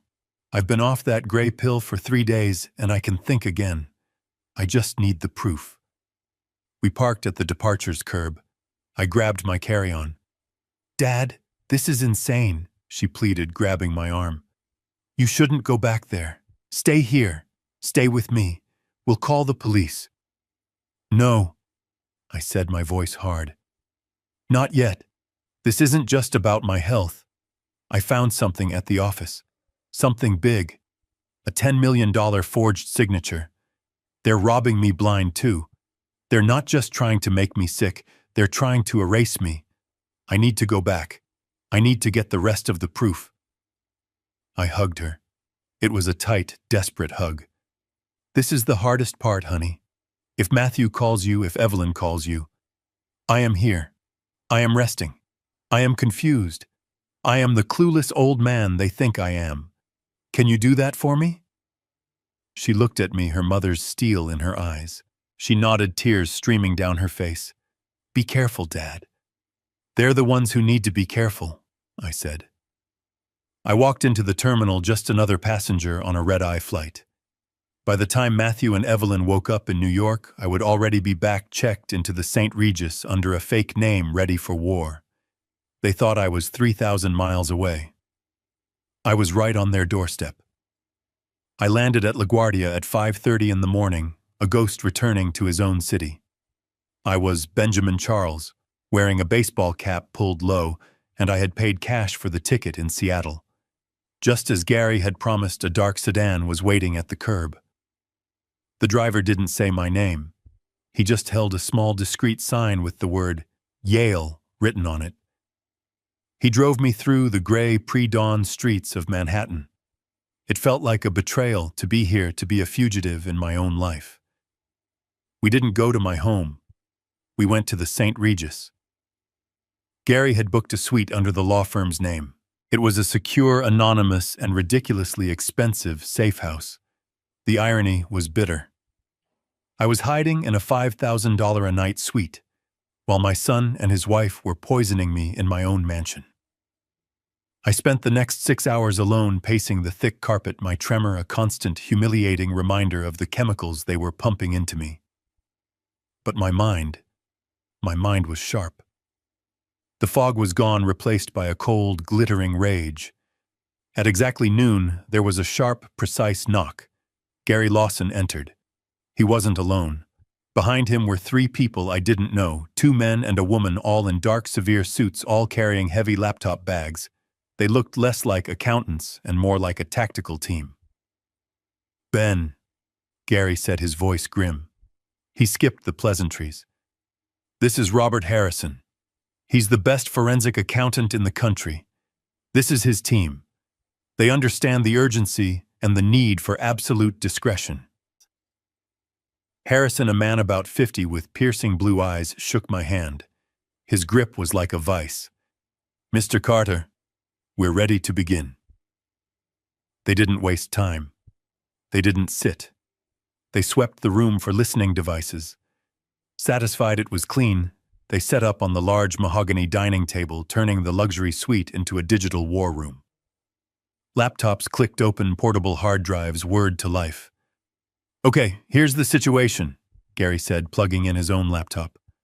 "While Matthew is enjoying his workday thinking you're hiking near Mount Rainier with Emily, I have just exercised your absolute authority as chairman of the board.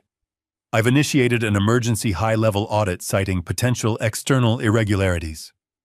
The IT department was legally compelled to grant us full remote access to the Carter Holdings servers. They've been instructed under penalty of immediate termination that this audit is confidential and bypasses the CFO's office. He'll find out," I said, my voice hoarse. "Eventually," Harrison, the lead auditor, said, his eyes already scanning a screen. "But by the time he does, we'll have what we need. We are downloading the entire general ledger, all signed contracts, and all executive email metadata from the last 12 months. We're prioritizing the Hudson Yards West project." Those hours were the longest of my life. I sat in an armchair, my hands shaking, watching them work. The only sound in the suite was the rapid, quiet clicking of keys. They spoke in low tones, a language of numbers and code I barely understood. "Check the transfers to Hudson West. I'm seeing a flag on the vendor payments. Cross-reference the invoices with the signature logs." I was a king in my own kingdom, now reduced to a bystander waiting for others to tell me how badly I'd been betrayed. It was almost 4 p.m. Harrison suddenly stopped typing. He went very, very still. He stared at his screen. "Gary," he said, his voice quiet, flat. "You need to see this." Gary walked over and looked over his shoulder. I saw Gary's back stiffen. "My God," he whispered. "What?" I demanded, pushing myself out of the chair, my legs unsteady. "What is it?" Harrison turned his monitor toward me. "Mr. Carter, we started with the $10 million loan you found. The one Matthew said you signed in your study. And we ran the signature on the digital copy of the agreement through our verification software. It's interesting.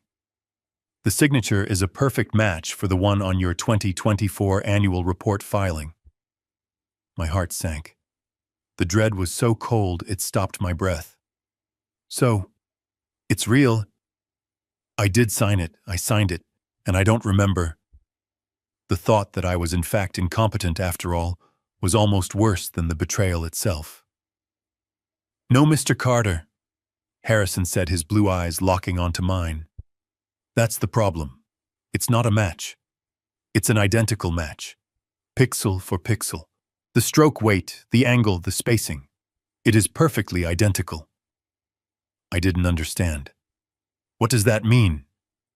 Gary Lawson stepped in, his face pale with fury, but his voice was like ice. "It means, Ben," he said, his voice shaking with rage, "that it's a digital forgery, a high-resolution scan. Your son took your legitimate signature from a public company filing, lifted it, and electronically pasted it onto the bank loan agreement. He never even asked you." Harrison pointed to the screen. "It's not a signature, Mr. Carter. It's a stamp. This isn't just a family dispute over money. This is federal bank fraud. And if he's done it once, I guarantee you he has done it again." I stared at the computer screen in the St. Regis suite, the digital forgery of my name burning into my retinas. "Bank fraud," Harrison said. Gary was already pacing his legal mind, churning planning motions and injunctions.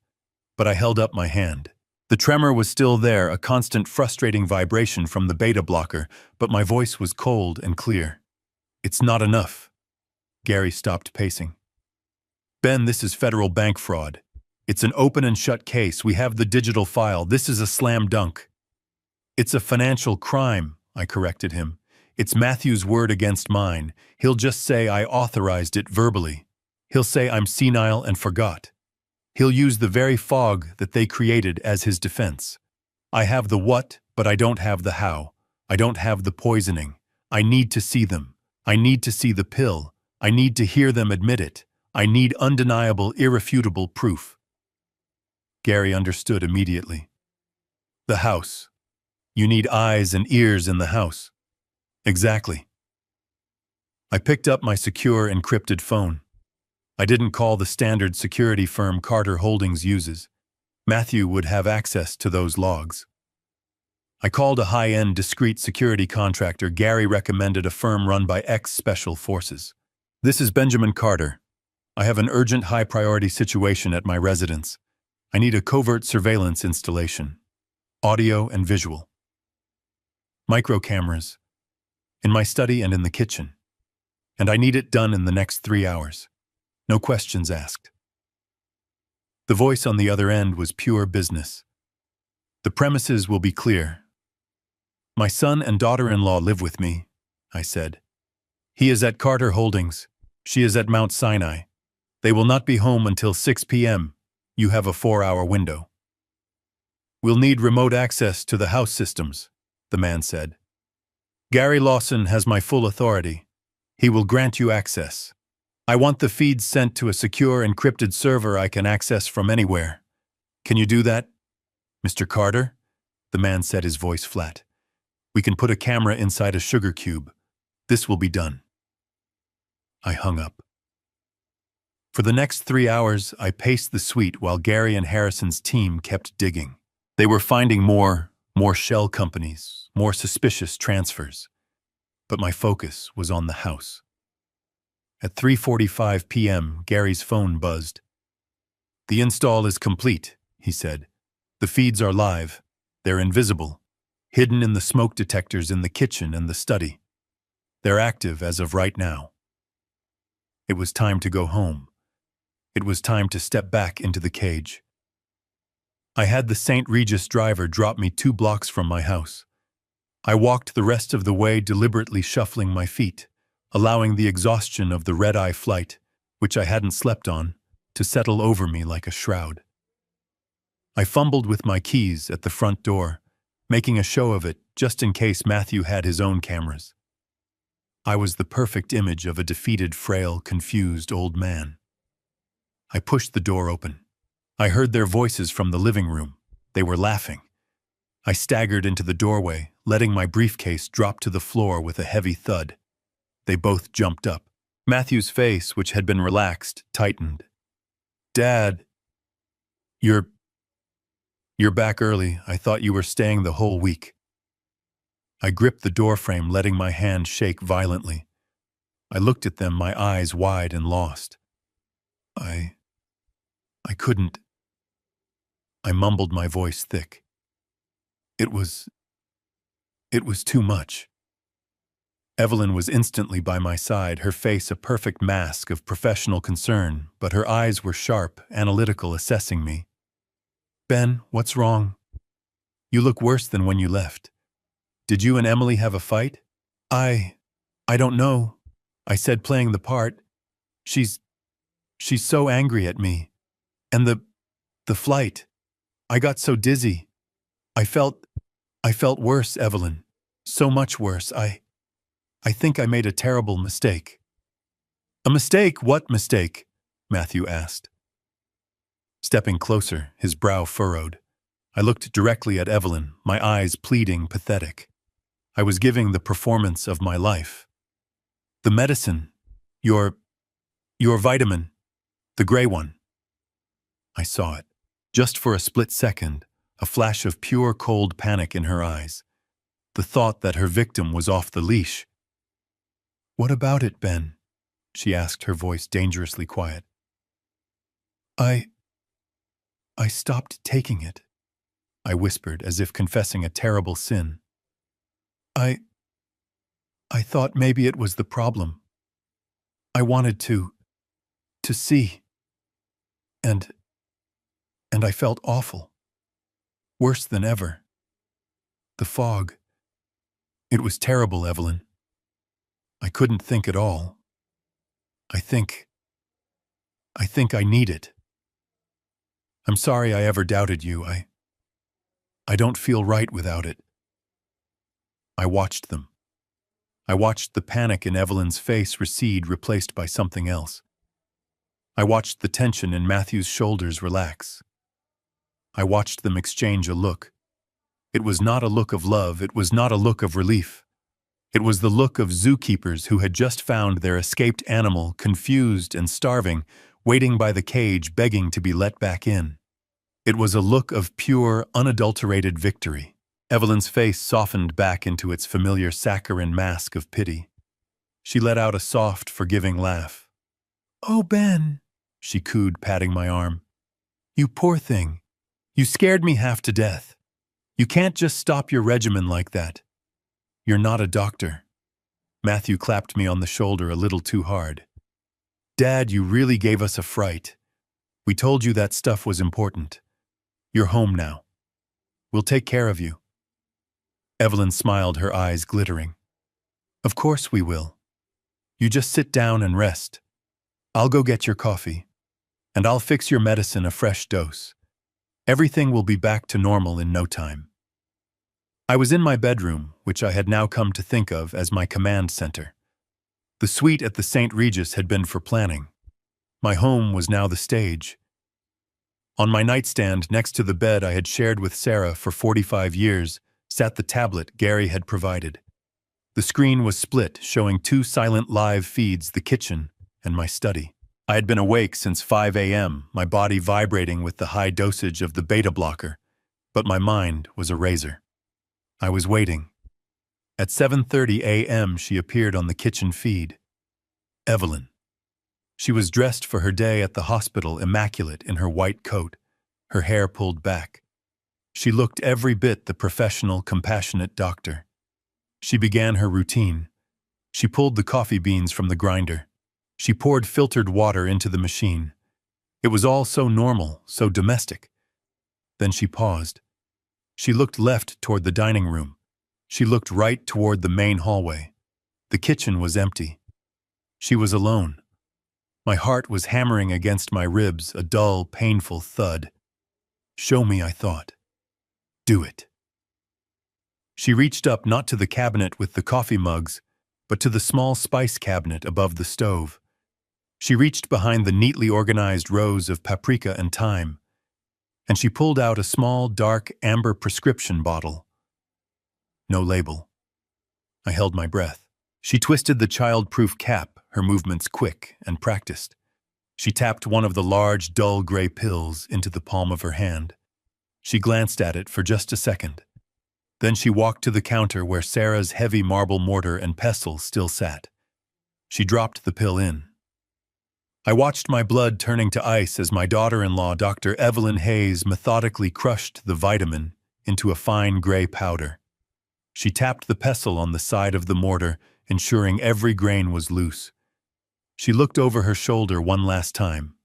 Satisfied, she picked up the mortar and dumped the entire contents, all of the gray powder, directly into my coffee mug before she brewed the coffee.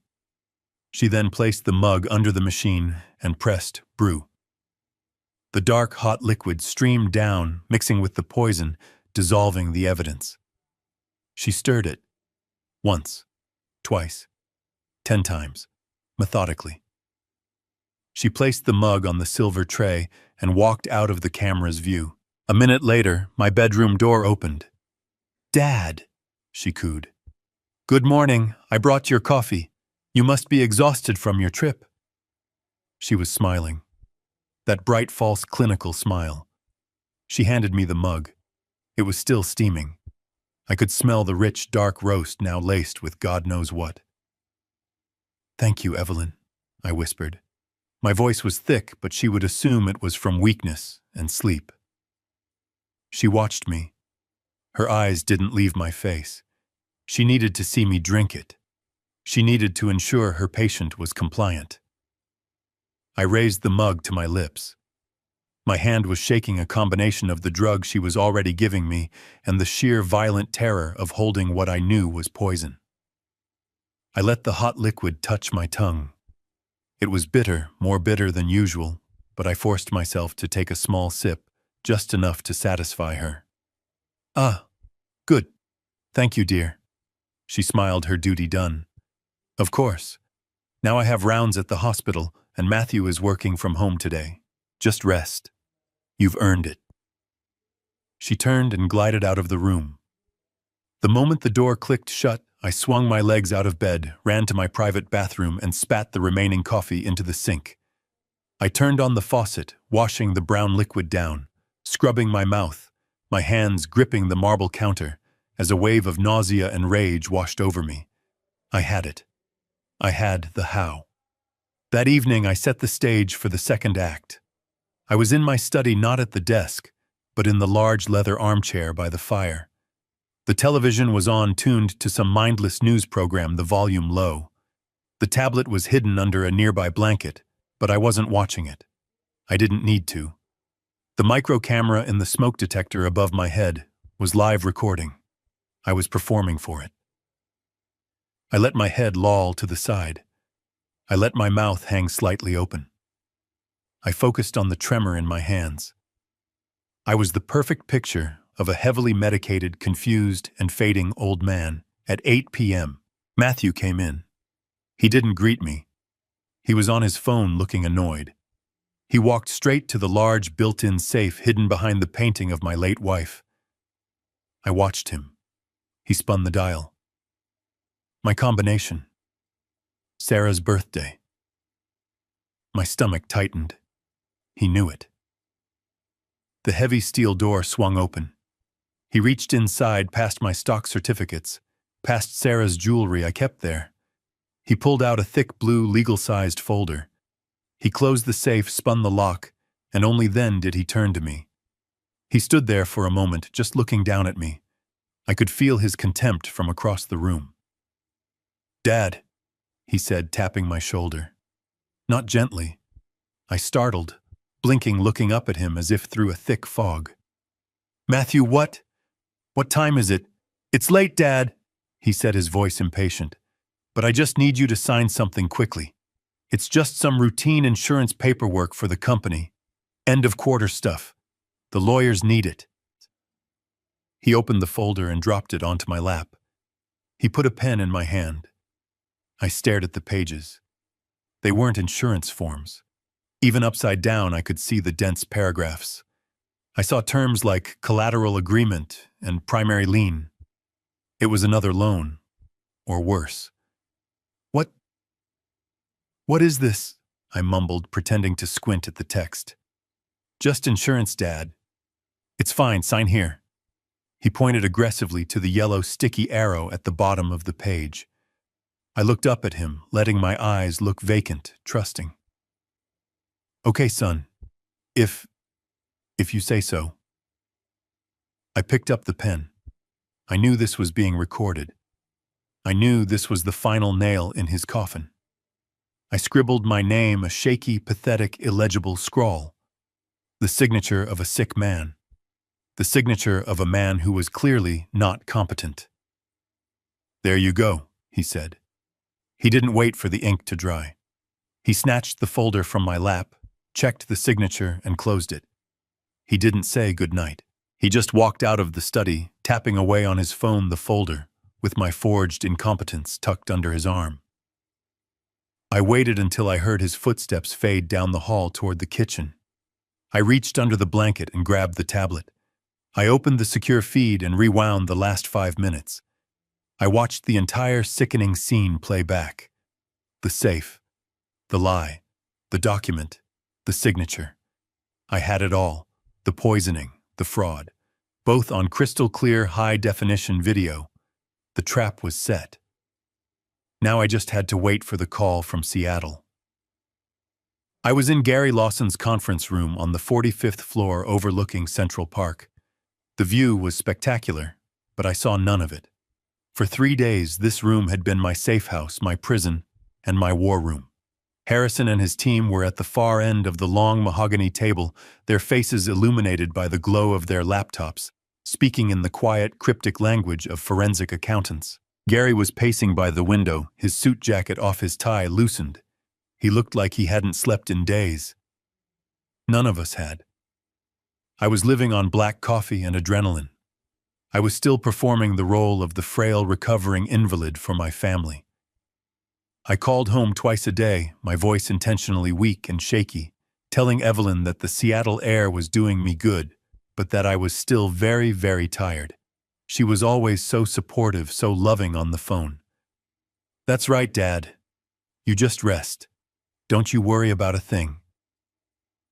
My secure phone, the one Gary had provided, vibrated on the table.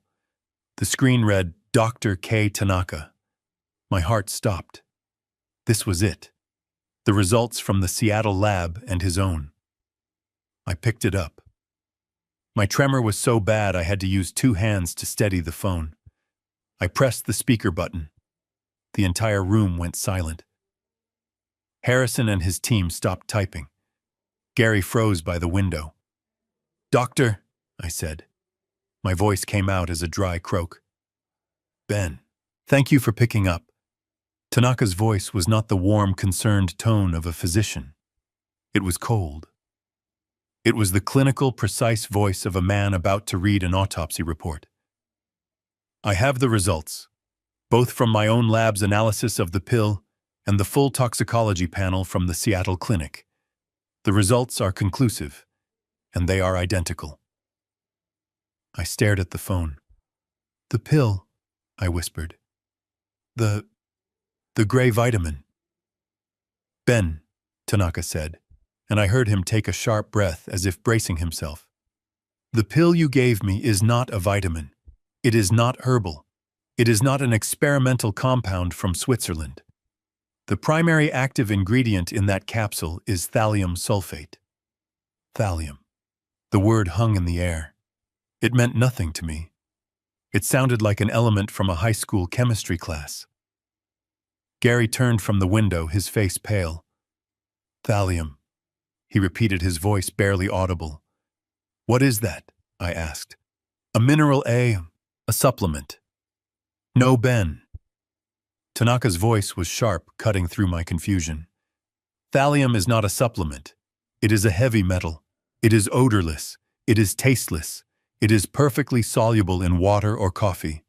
It is and has been for nearly a century the primary active ingredient in rat poison." I dropped the phone. It clattered onto the mahogany table. I couldn't feel my hands. I couldn't breathe.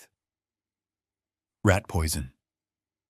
My mind flashed an instant sickening slideshow. Evelyn in my kitchen, her back to the camera, reaching behind the spices. Evelyn at my bedside, that gentle, compassionate smile. "There we go, Dad. This will help with the fog." Gary picked up the phone, his hand shaking with rage. "Dr. Tanaka, this is Gary Lawson, Mr. Carter's attorney. Are you absolutely certain?" 100%, Tanaka's voice snapped back all business. "The pill is thallium, but that's not the worst of it. The Seattle lab ran the hair sample. Ben, your hair is a timeline of this.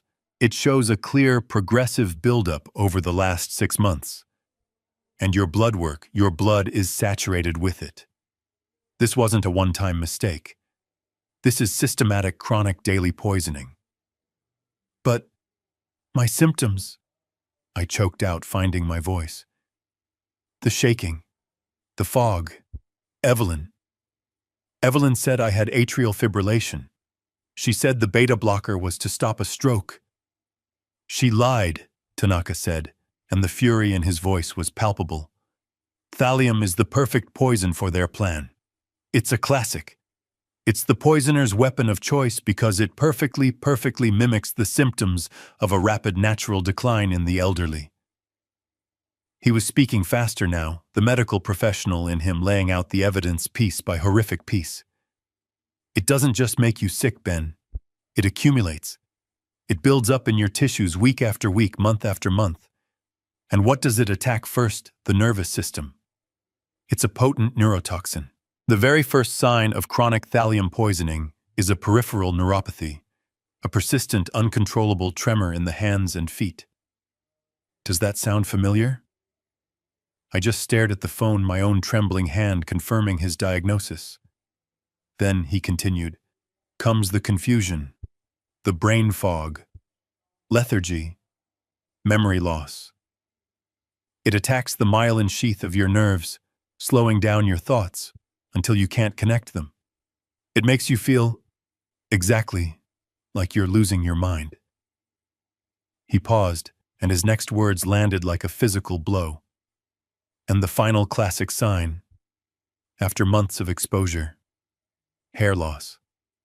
Your liver enzymes, Ben. They're sky high because your body has been desperately, heroically trying to filter this metal out of your blood. It's been poisoning your organs inch by inch, day by day. The beta blocker. The beta blocker was a masterpiece of cruelty. Tanaka cut in, reading my mind. The thallium was the real, slow-burning poison, but the massive, crippling dose of metoprolol was the accelerant. It tanked your blood pressure, it made you dizzy, and it created the brain fog almost instantly. It was the perfect smokescreen. It gave Evelyn a plausible medical reason for the very symptoms the poison was causing. It was a two-pronged chemical attack. She wasn't treating your cognitive decline. She was manufacturing it. Harrison and his team at the end of the table had stopped working. They were all staring at the phone, their faces pale masks of horror.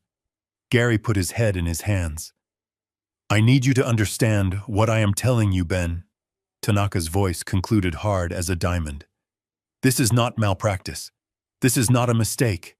This is not negligence. The dosage of thallium combined with the beta blocker was perfectly medically calibrated.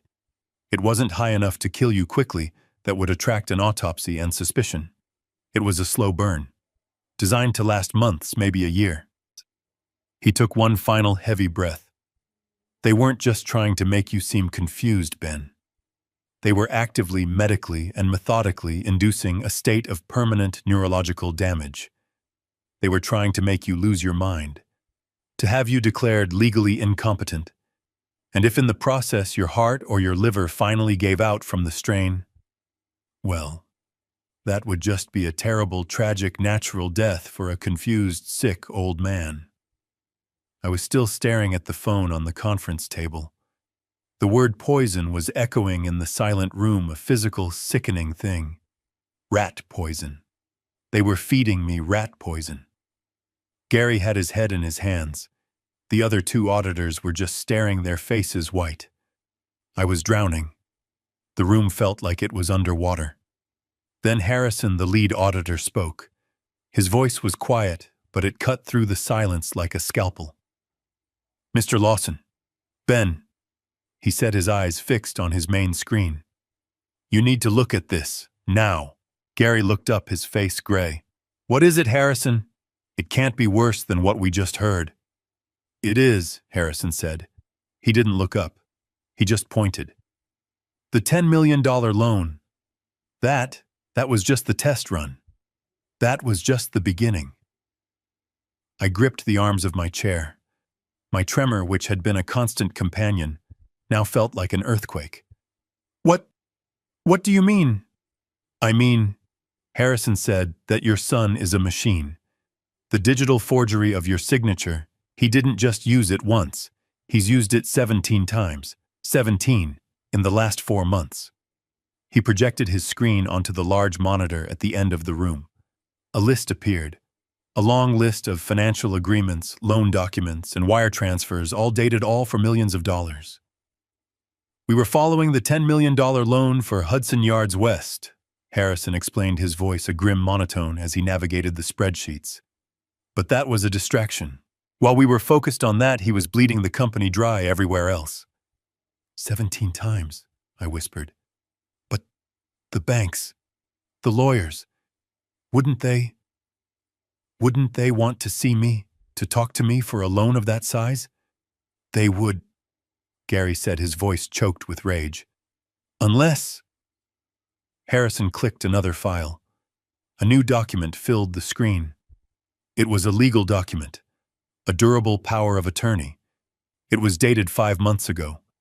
It gave Matthew Carter complete, total, and irrevocable control over all of Carter Holdings' assets, citing the founder's progressive cognitive decline and withdrawal from daily operations.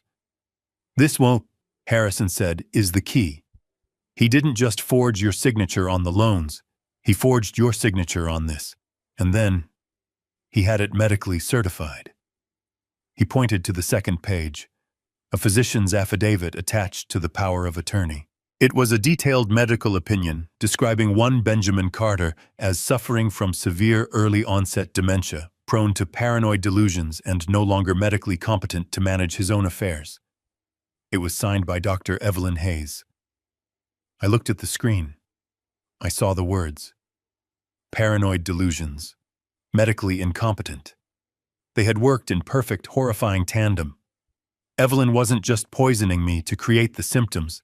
She was documenting those symptoms to create the legal paperwork Matthew needed to execute the robbery.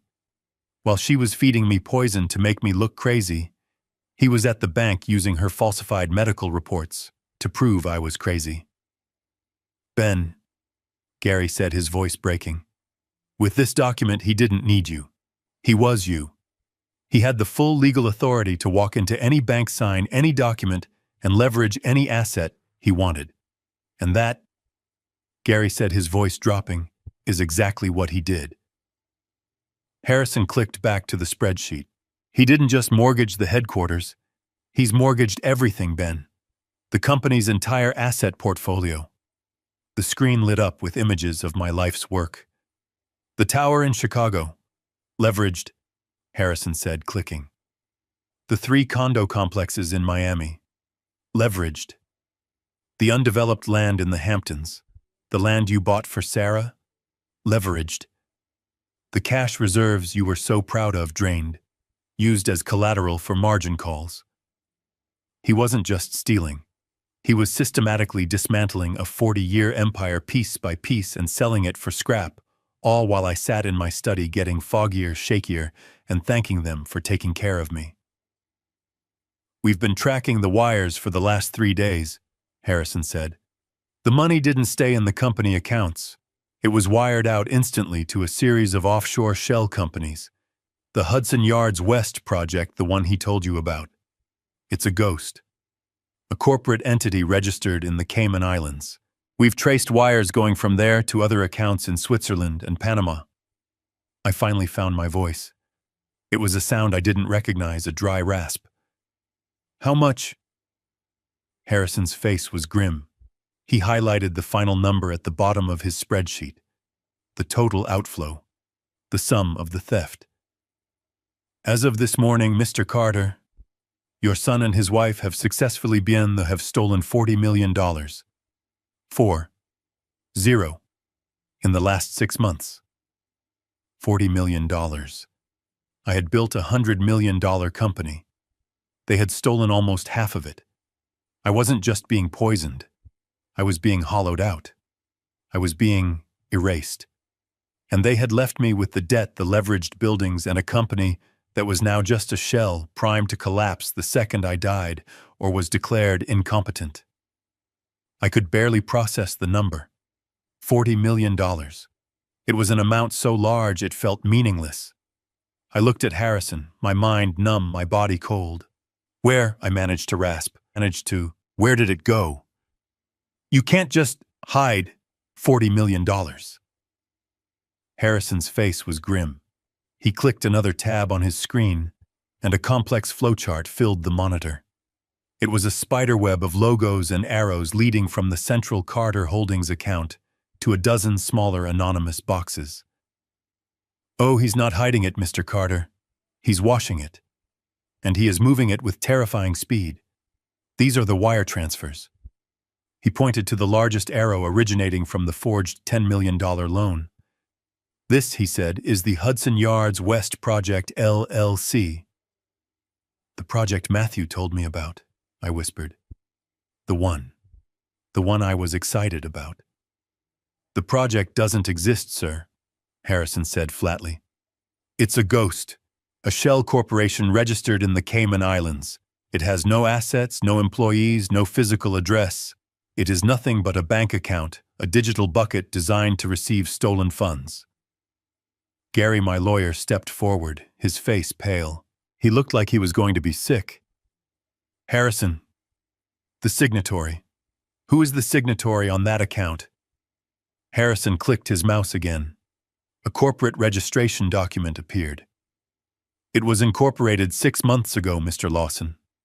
The sole registered agent and beneficiary. He paused as if to let the weight of it land. Is one Dr. Evelyn Hayes. My breath caught in my throat. Hayes, not Carter. Her maiden name. The name she used before she married my son, before she entered my home, before she started her campaign to systematically destroy me. And from there, Harrison continued, his voice a relentless monotone, the money is immediately wired out again. Switzerland, Panama, the Cook Islands. It's a classic sophisticated money laundering operation. They are systematically draining the company, Mr. Carter. They aren't just skimming. They aren't just stealing. He finally looked up from his screen and his eyes were cold. They're trying to take everything. They are leaving you and this company with the forged debts while they keep the cash. I gripped the edge of the conference table. The tremor in my hands was so violent it rattled the wood. But why? I said, the question tearing out of me. Why this speed? A company this size, the end-of-year books, someone would notice. The audits. Gary Lawson suddenly looked up, his face a mask of dawning absolute horror. He walked to the window, his back to me. The audit? He whispered. Harrison nodded grimly. Exactly. I was just getting to that. Carter Holdings has a major bond payment due in 30 days. I knew it instantly. The 30-year bond we took out to build the Chicago Tower. It was our biggest note. When that payment is processed, Harrison continued, the trustees will initiate the standard annual audit. That audit, Mr. Carter, will uncover this $40 million hole in less than an hour. They will find the forged loans. They will find the shell companies. And when they do, the company will be found insolvent. It will implode. I finally saw it. The whole horrific, intricate, and sickeningly brilliant plan. 30 days, I whispered, staring at the wall. Gary turned from the window, his eyes blazing with a cold fury I had never seen in him. And that, Ben, that is why they are poisoning you. That is why Dr. Tanaka found thallium in your blood. That's why the vitamin. That's why the crippling beta blocker dose. It wasn't just to make me look confused. It was a deadline. They don't need you dead, Ben, Gary said, his voice shaking with rage. Not yet. They need you incompetent. They have 30 days. Their plan is to get you in front of a judge armed with Evelyn's forged medical reports and your very real poison-induced symptoms. They need a court order declaring you medically incompetent to manage your affairs. Harrison picked up the thread, his voice as sharp as a blade. Once you are legally incompetent, Mr. Carter, that forged power of attorney becomes ironclad. Matthew gains total legal control, not just as CFO, but as your guardian. I finished the thought for them, my voice a hollow echo in the expensive room. And when the company collapses, when the auditors find the $40 million hole, it's not his fault. Exactly, Gary spat. It's the tragic story of his poor, confused, senile old father. My dad, Ben Carter, lost his mind. He made a series of terrible, paranoid business decisions. He bankrupted his own company. Matthew and Evelyn walk away clean $40 million richer. And you, Ben, you are left with nothing.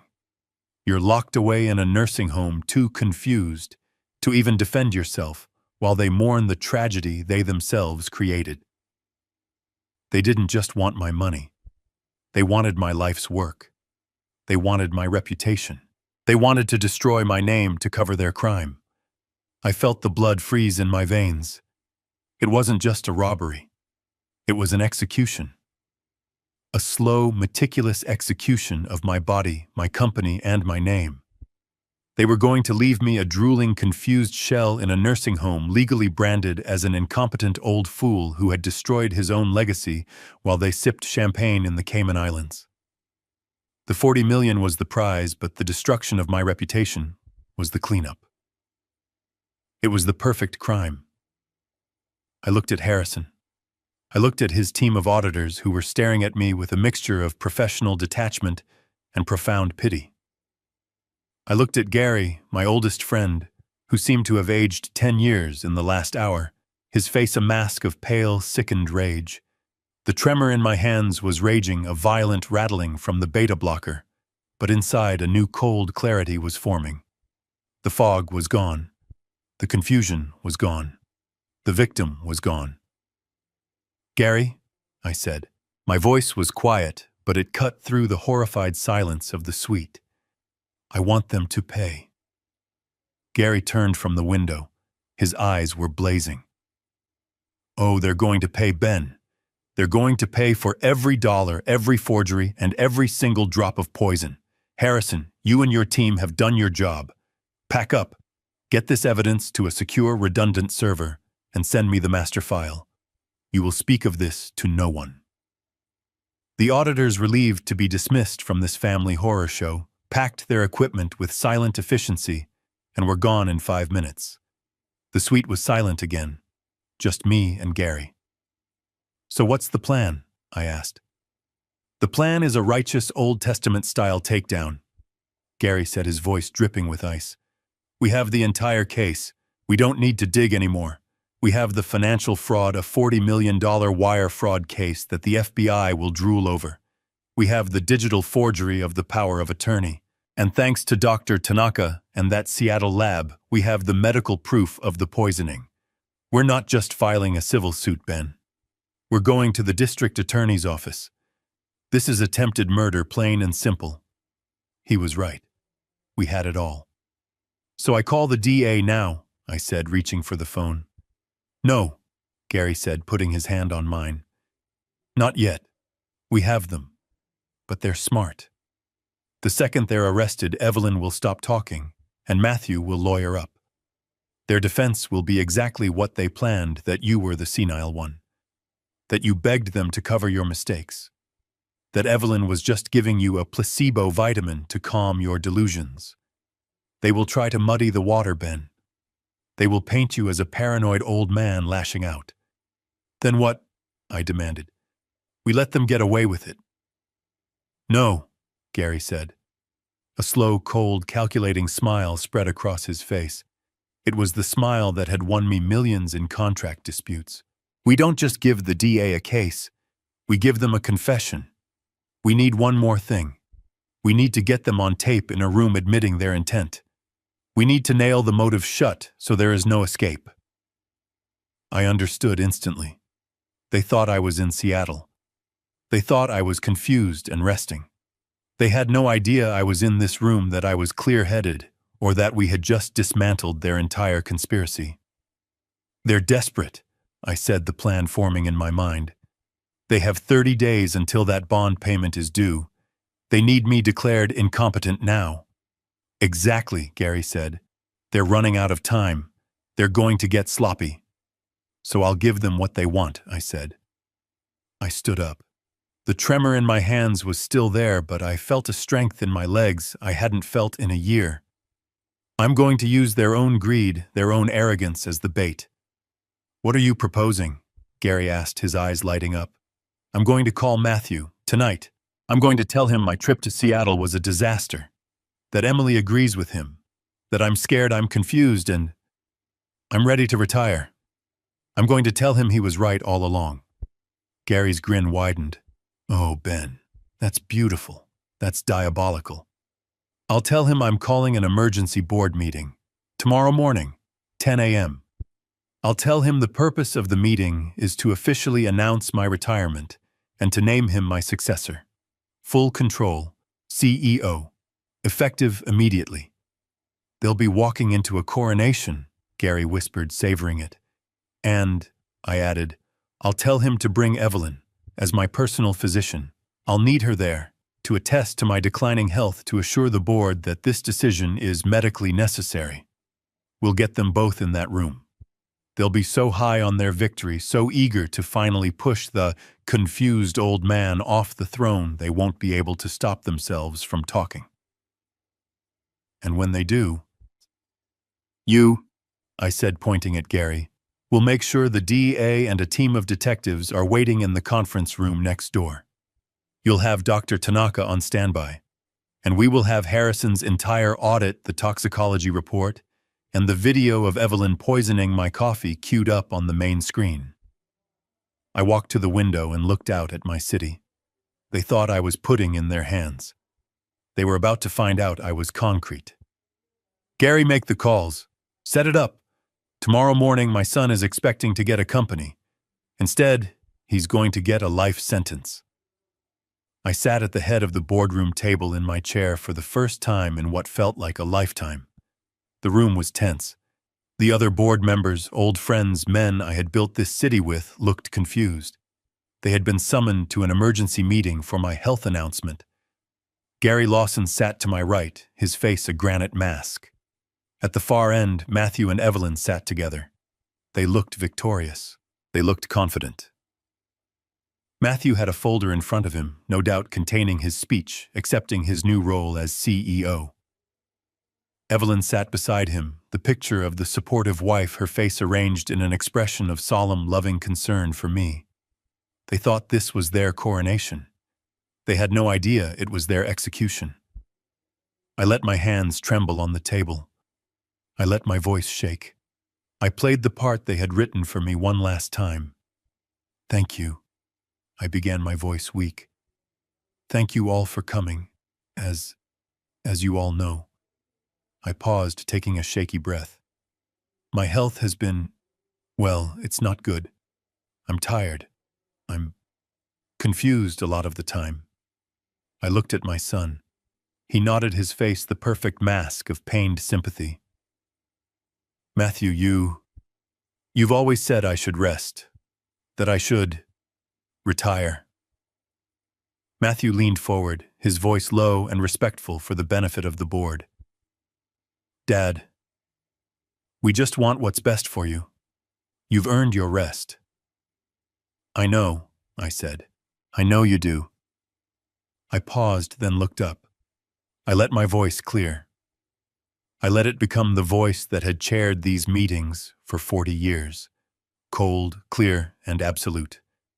But the funny thing is, Matthew, maybe my mind is a little clearer than you think. The shift in the room was instant. Matthew's smile froze. Evelyn's hand, which was resting on his, tensed. Gary, I said, my voice now booming with authority. If you would. Gary stood. This meeting is to review an emergency forensic audit of Carter Holdings initiated by Mr. Carter 3 days ago. What? Matthew shot to his feet. This is an outrage. This wasn't the agenda, Dad. What is this? You're confused. Am I? I said. Sit down, Matthew. Gary pressed a button. The large screen at the end of the room flickered to life. It wasn't a retirement announcement. It was Harrison's spiderweb flowchart. Carter Holdings at the center with dozens of arrows pointing to offshore accounts. What in God's name is that? One of the board members, Howard gasped. That, Gary said, his voice like ice, is a detailed map of $40 million being systematically siphoned from this company's core assets. The screen changed. The digital forgery of the $10 million loan. The forged power of attorney. The wire transfers to the Cayman Islands. This is, Matthew was stammering, his face pale. This is a misunderstanding. It's a complex leveraging strategy. Dad, you're not well. You're paranoid. You're mixing things up. I can explain this. Oh, I'm sure you can, I said, cutting him off. You've been explaining things to me for months. You and Evelyn. I looked at my daughter-in-law, who had gone completely white. You've been so helpful, especially in making sure I was too confused to notice a $40 million misunderstanding. I nodded to Gary. And, I said to the room to ensure I stayed confused, my son had help. Gary hit the button. The screen changed again. The financial audit vanished. In its place, the silent, high-definition footage from the hidden camera in my kitchen. The room was dead silent. We all watched. We watched Evelyn in her immaculate white coat look left and right. We watched her reach behind the paprika. We watched her pull out the unlabeled amber bottle. Matthew made a sound, a small, strangled noise. We watched her crush the gray pill in my wife's marble mortar and pestle. We watched her dump the gray powder into my coffee mug. We watched her stir it methodically before the coffee brewed. "What? What is that?" Howard whispered, his voice trembling with horror. "Ben, what is that? That," I said, my voice shaking with a cold rage, "is my special vitamin. The one from Switzerland. The one that helps with my fog." Evelyn was staring at the screen, her mouth open, her face a mask of pure reptilian panic. "Dad, Matthew was imploding. That's not... That's taken out of context. It's just a supplement. A homeopathic remedy. She was just grinding it up to help you swallow it." "A homeopathic remedy?" I asked. "For what?" "Confusion. Tremors, liver failure." I looked at the conference room door right on cue. "Dr. Tanaka, if you would be so kind." The door opened. Dr. Kenji Tanaka walked in. He was not in his scrubs. He was in a dark, impeccable suit, and he was carrying a slim leather folder. He looked professional, clinical, and absolutely furious. "Matthew Carter, Evelyn Hayes?" he asked. They just stared at him, trapped, their faces ashen. "My name is Dr. Kenji Tanaka," he said, addressing the stunned board. "I was retained by Mr. Carter 3 weeks ago. We ran a full independent toxicology panel on his blood, his hair, and the vitamin he was being administered by Dr. Hayes." He opened the folder and placed a single sheet of paper on the projector. The screen changed. It was a lab report. "The pill was not a vitamin," Tanaka said, his voice ringing in the silent room. "It was thallium sulfate, rat poison." A board member gasped, his hand flying to his mouth. "The dosage," Tanaka continued, his voice cold and precise, "was perfectly calibrated over a 6-month period to mimic the symptoms of advanced geriatric decline. It is a neurotoxin that induces tremors, confusion, and memory loss." Her medical report, he nodded at a frozen Evelyn, which claimed Mr. Carter had atrial fibrillation and early-onset dementia, was a complete fabrication, a medical fiction designed to cover up the real diagnosis. He looked at them, his eyes filled with professional contempt. He wasn't sick. He wasn't losing his mind. He was being systematically, chronically, and medically poisoned. I was still staring at the phone on the conference table. The word poison was echoing in the silent room, a physical, sickening thing. Rat poison. They were feeding me rat poison. Gary had his head in his hands. The other 2 auditors were just staring, their faces white. I was drowning. The room felt like it was underwater. Then Harrison, the lead auditor, spoke. His voice was quiet, but it cut through the silence like a scalpel. "Mr. Lawson, Ben," he said, his eyes fixed on his main screen.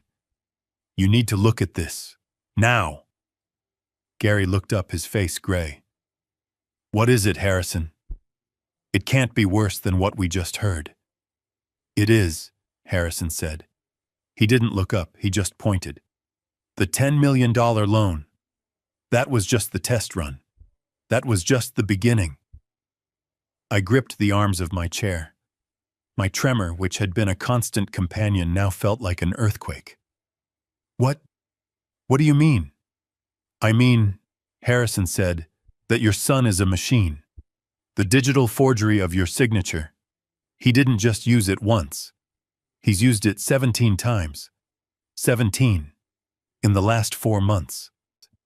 He projected his screen onto the large monitor at the end of the room. A list appeared. A long list of financial agreements, loan documents, and wire transfers, all dated, all for millions of dollars. "We were following the $10 million loan for Hudson Yards West," Harrison explained, his voice a grim monotone as he navigated the spreadsheets. "But that was a distraction. While we were focused on that, he was bleeding the company dry everywhere else." 17 times, I whispered. "But the banks, the lawyers, wouldn't they want to see me to talk to me for a loan of that size? They would, Gary said, his voice choked with rage. Unless... Harrison clicked another file. A new document filled the screen. It was a legal document, a durable power of attorney. It was dated 5 months ago. It gave Matthew Carter complete total and irrevocable control over all of Carter Holdings' assets, citing the founder's progressive cognitive decline and withdrawal from daily operations. This, Harrison said, is the key.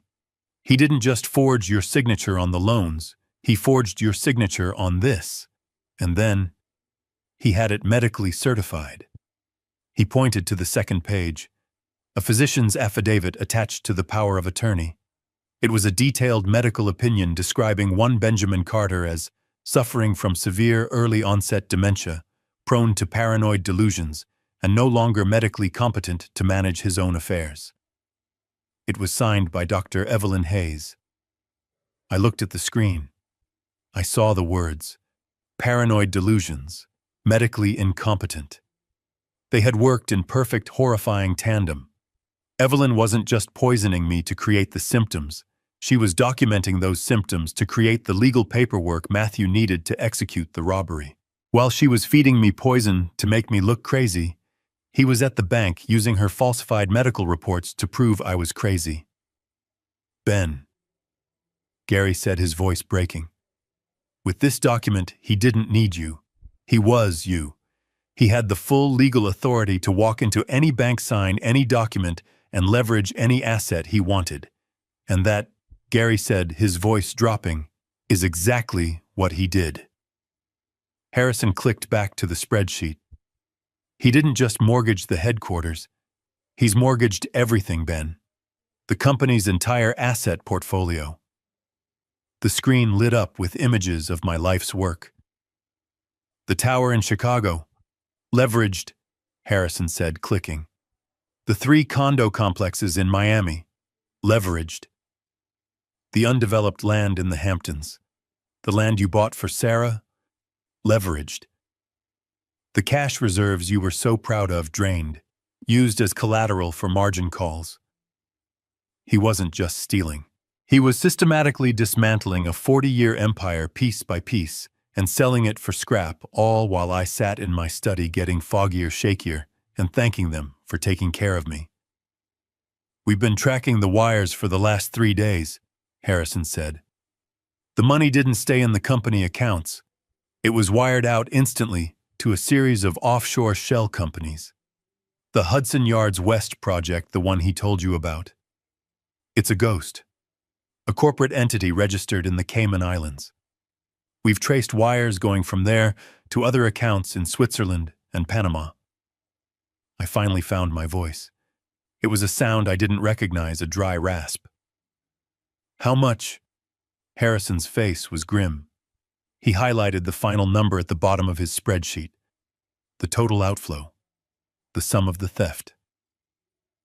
As of this morning, Mr. Carter, your son and his wife have successfully siphoned $40 million. 40, in the last 6 months. $40 million. I had built a $100 million company. They had stolen almost half of it. I wasn't just being poisoned. I was being hollowed out. I was being erased.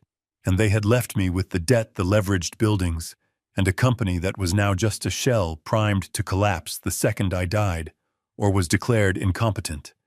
This story is a painful lesson that betrayal often hides behind a mask of care.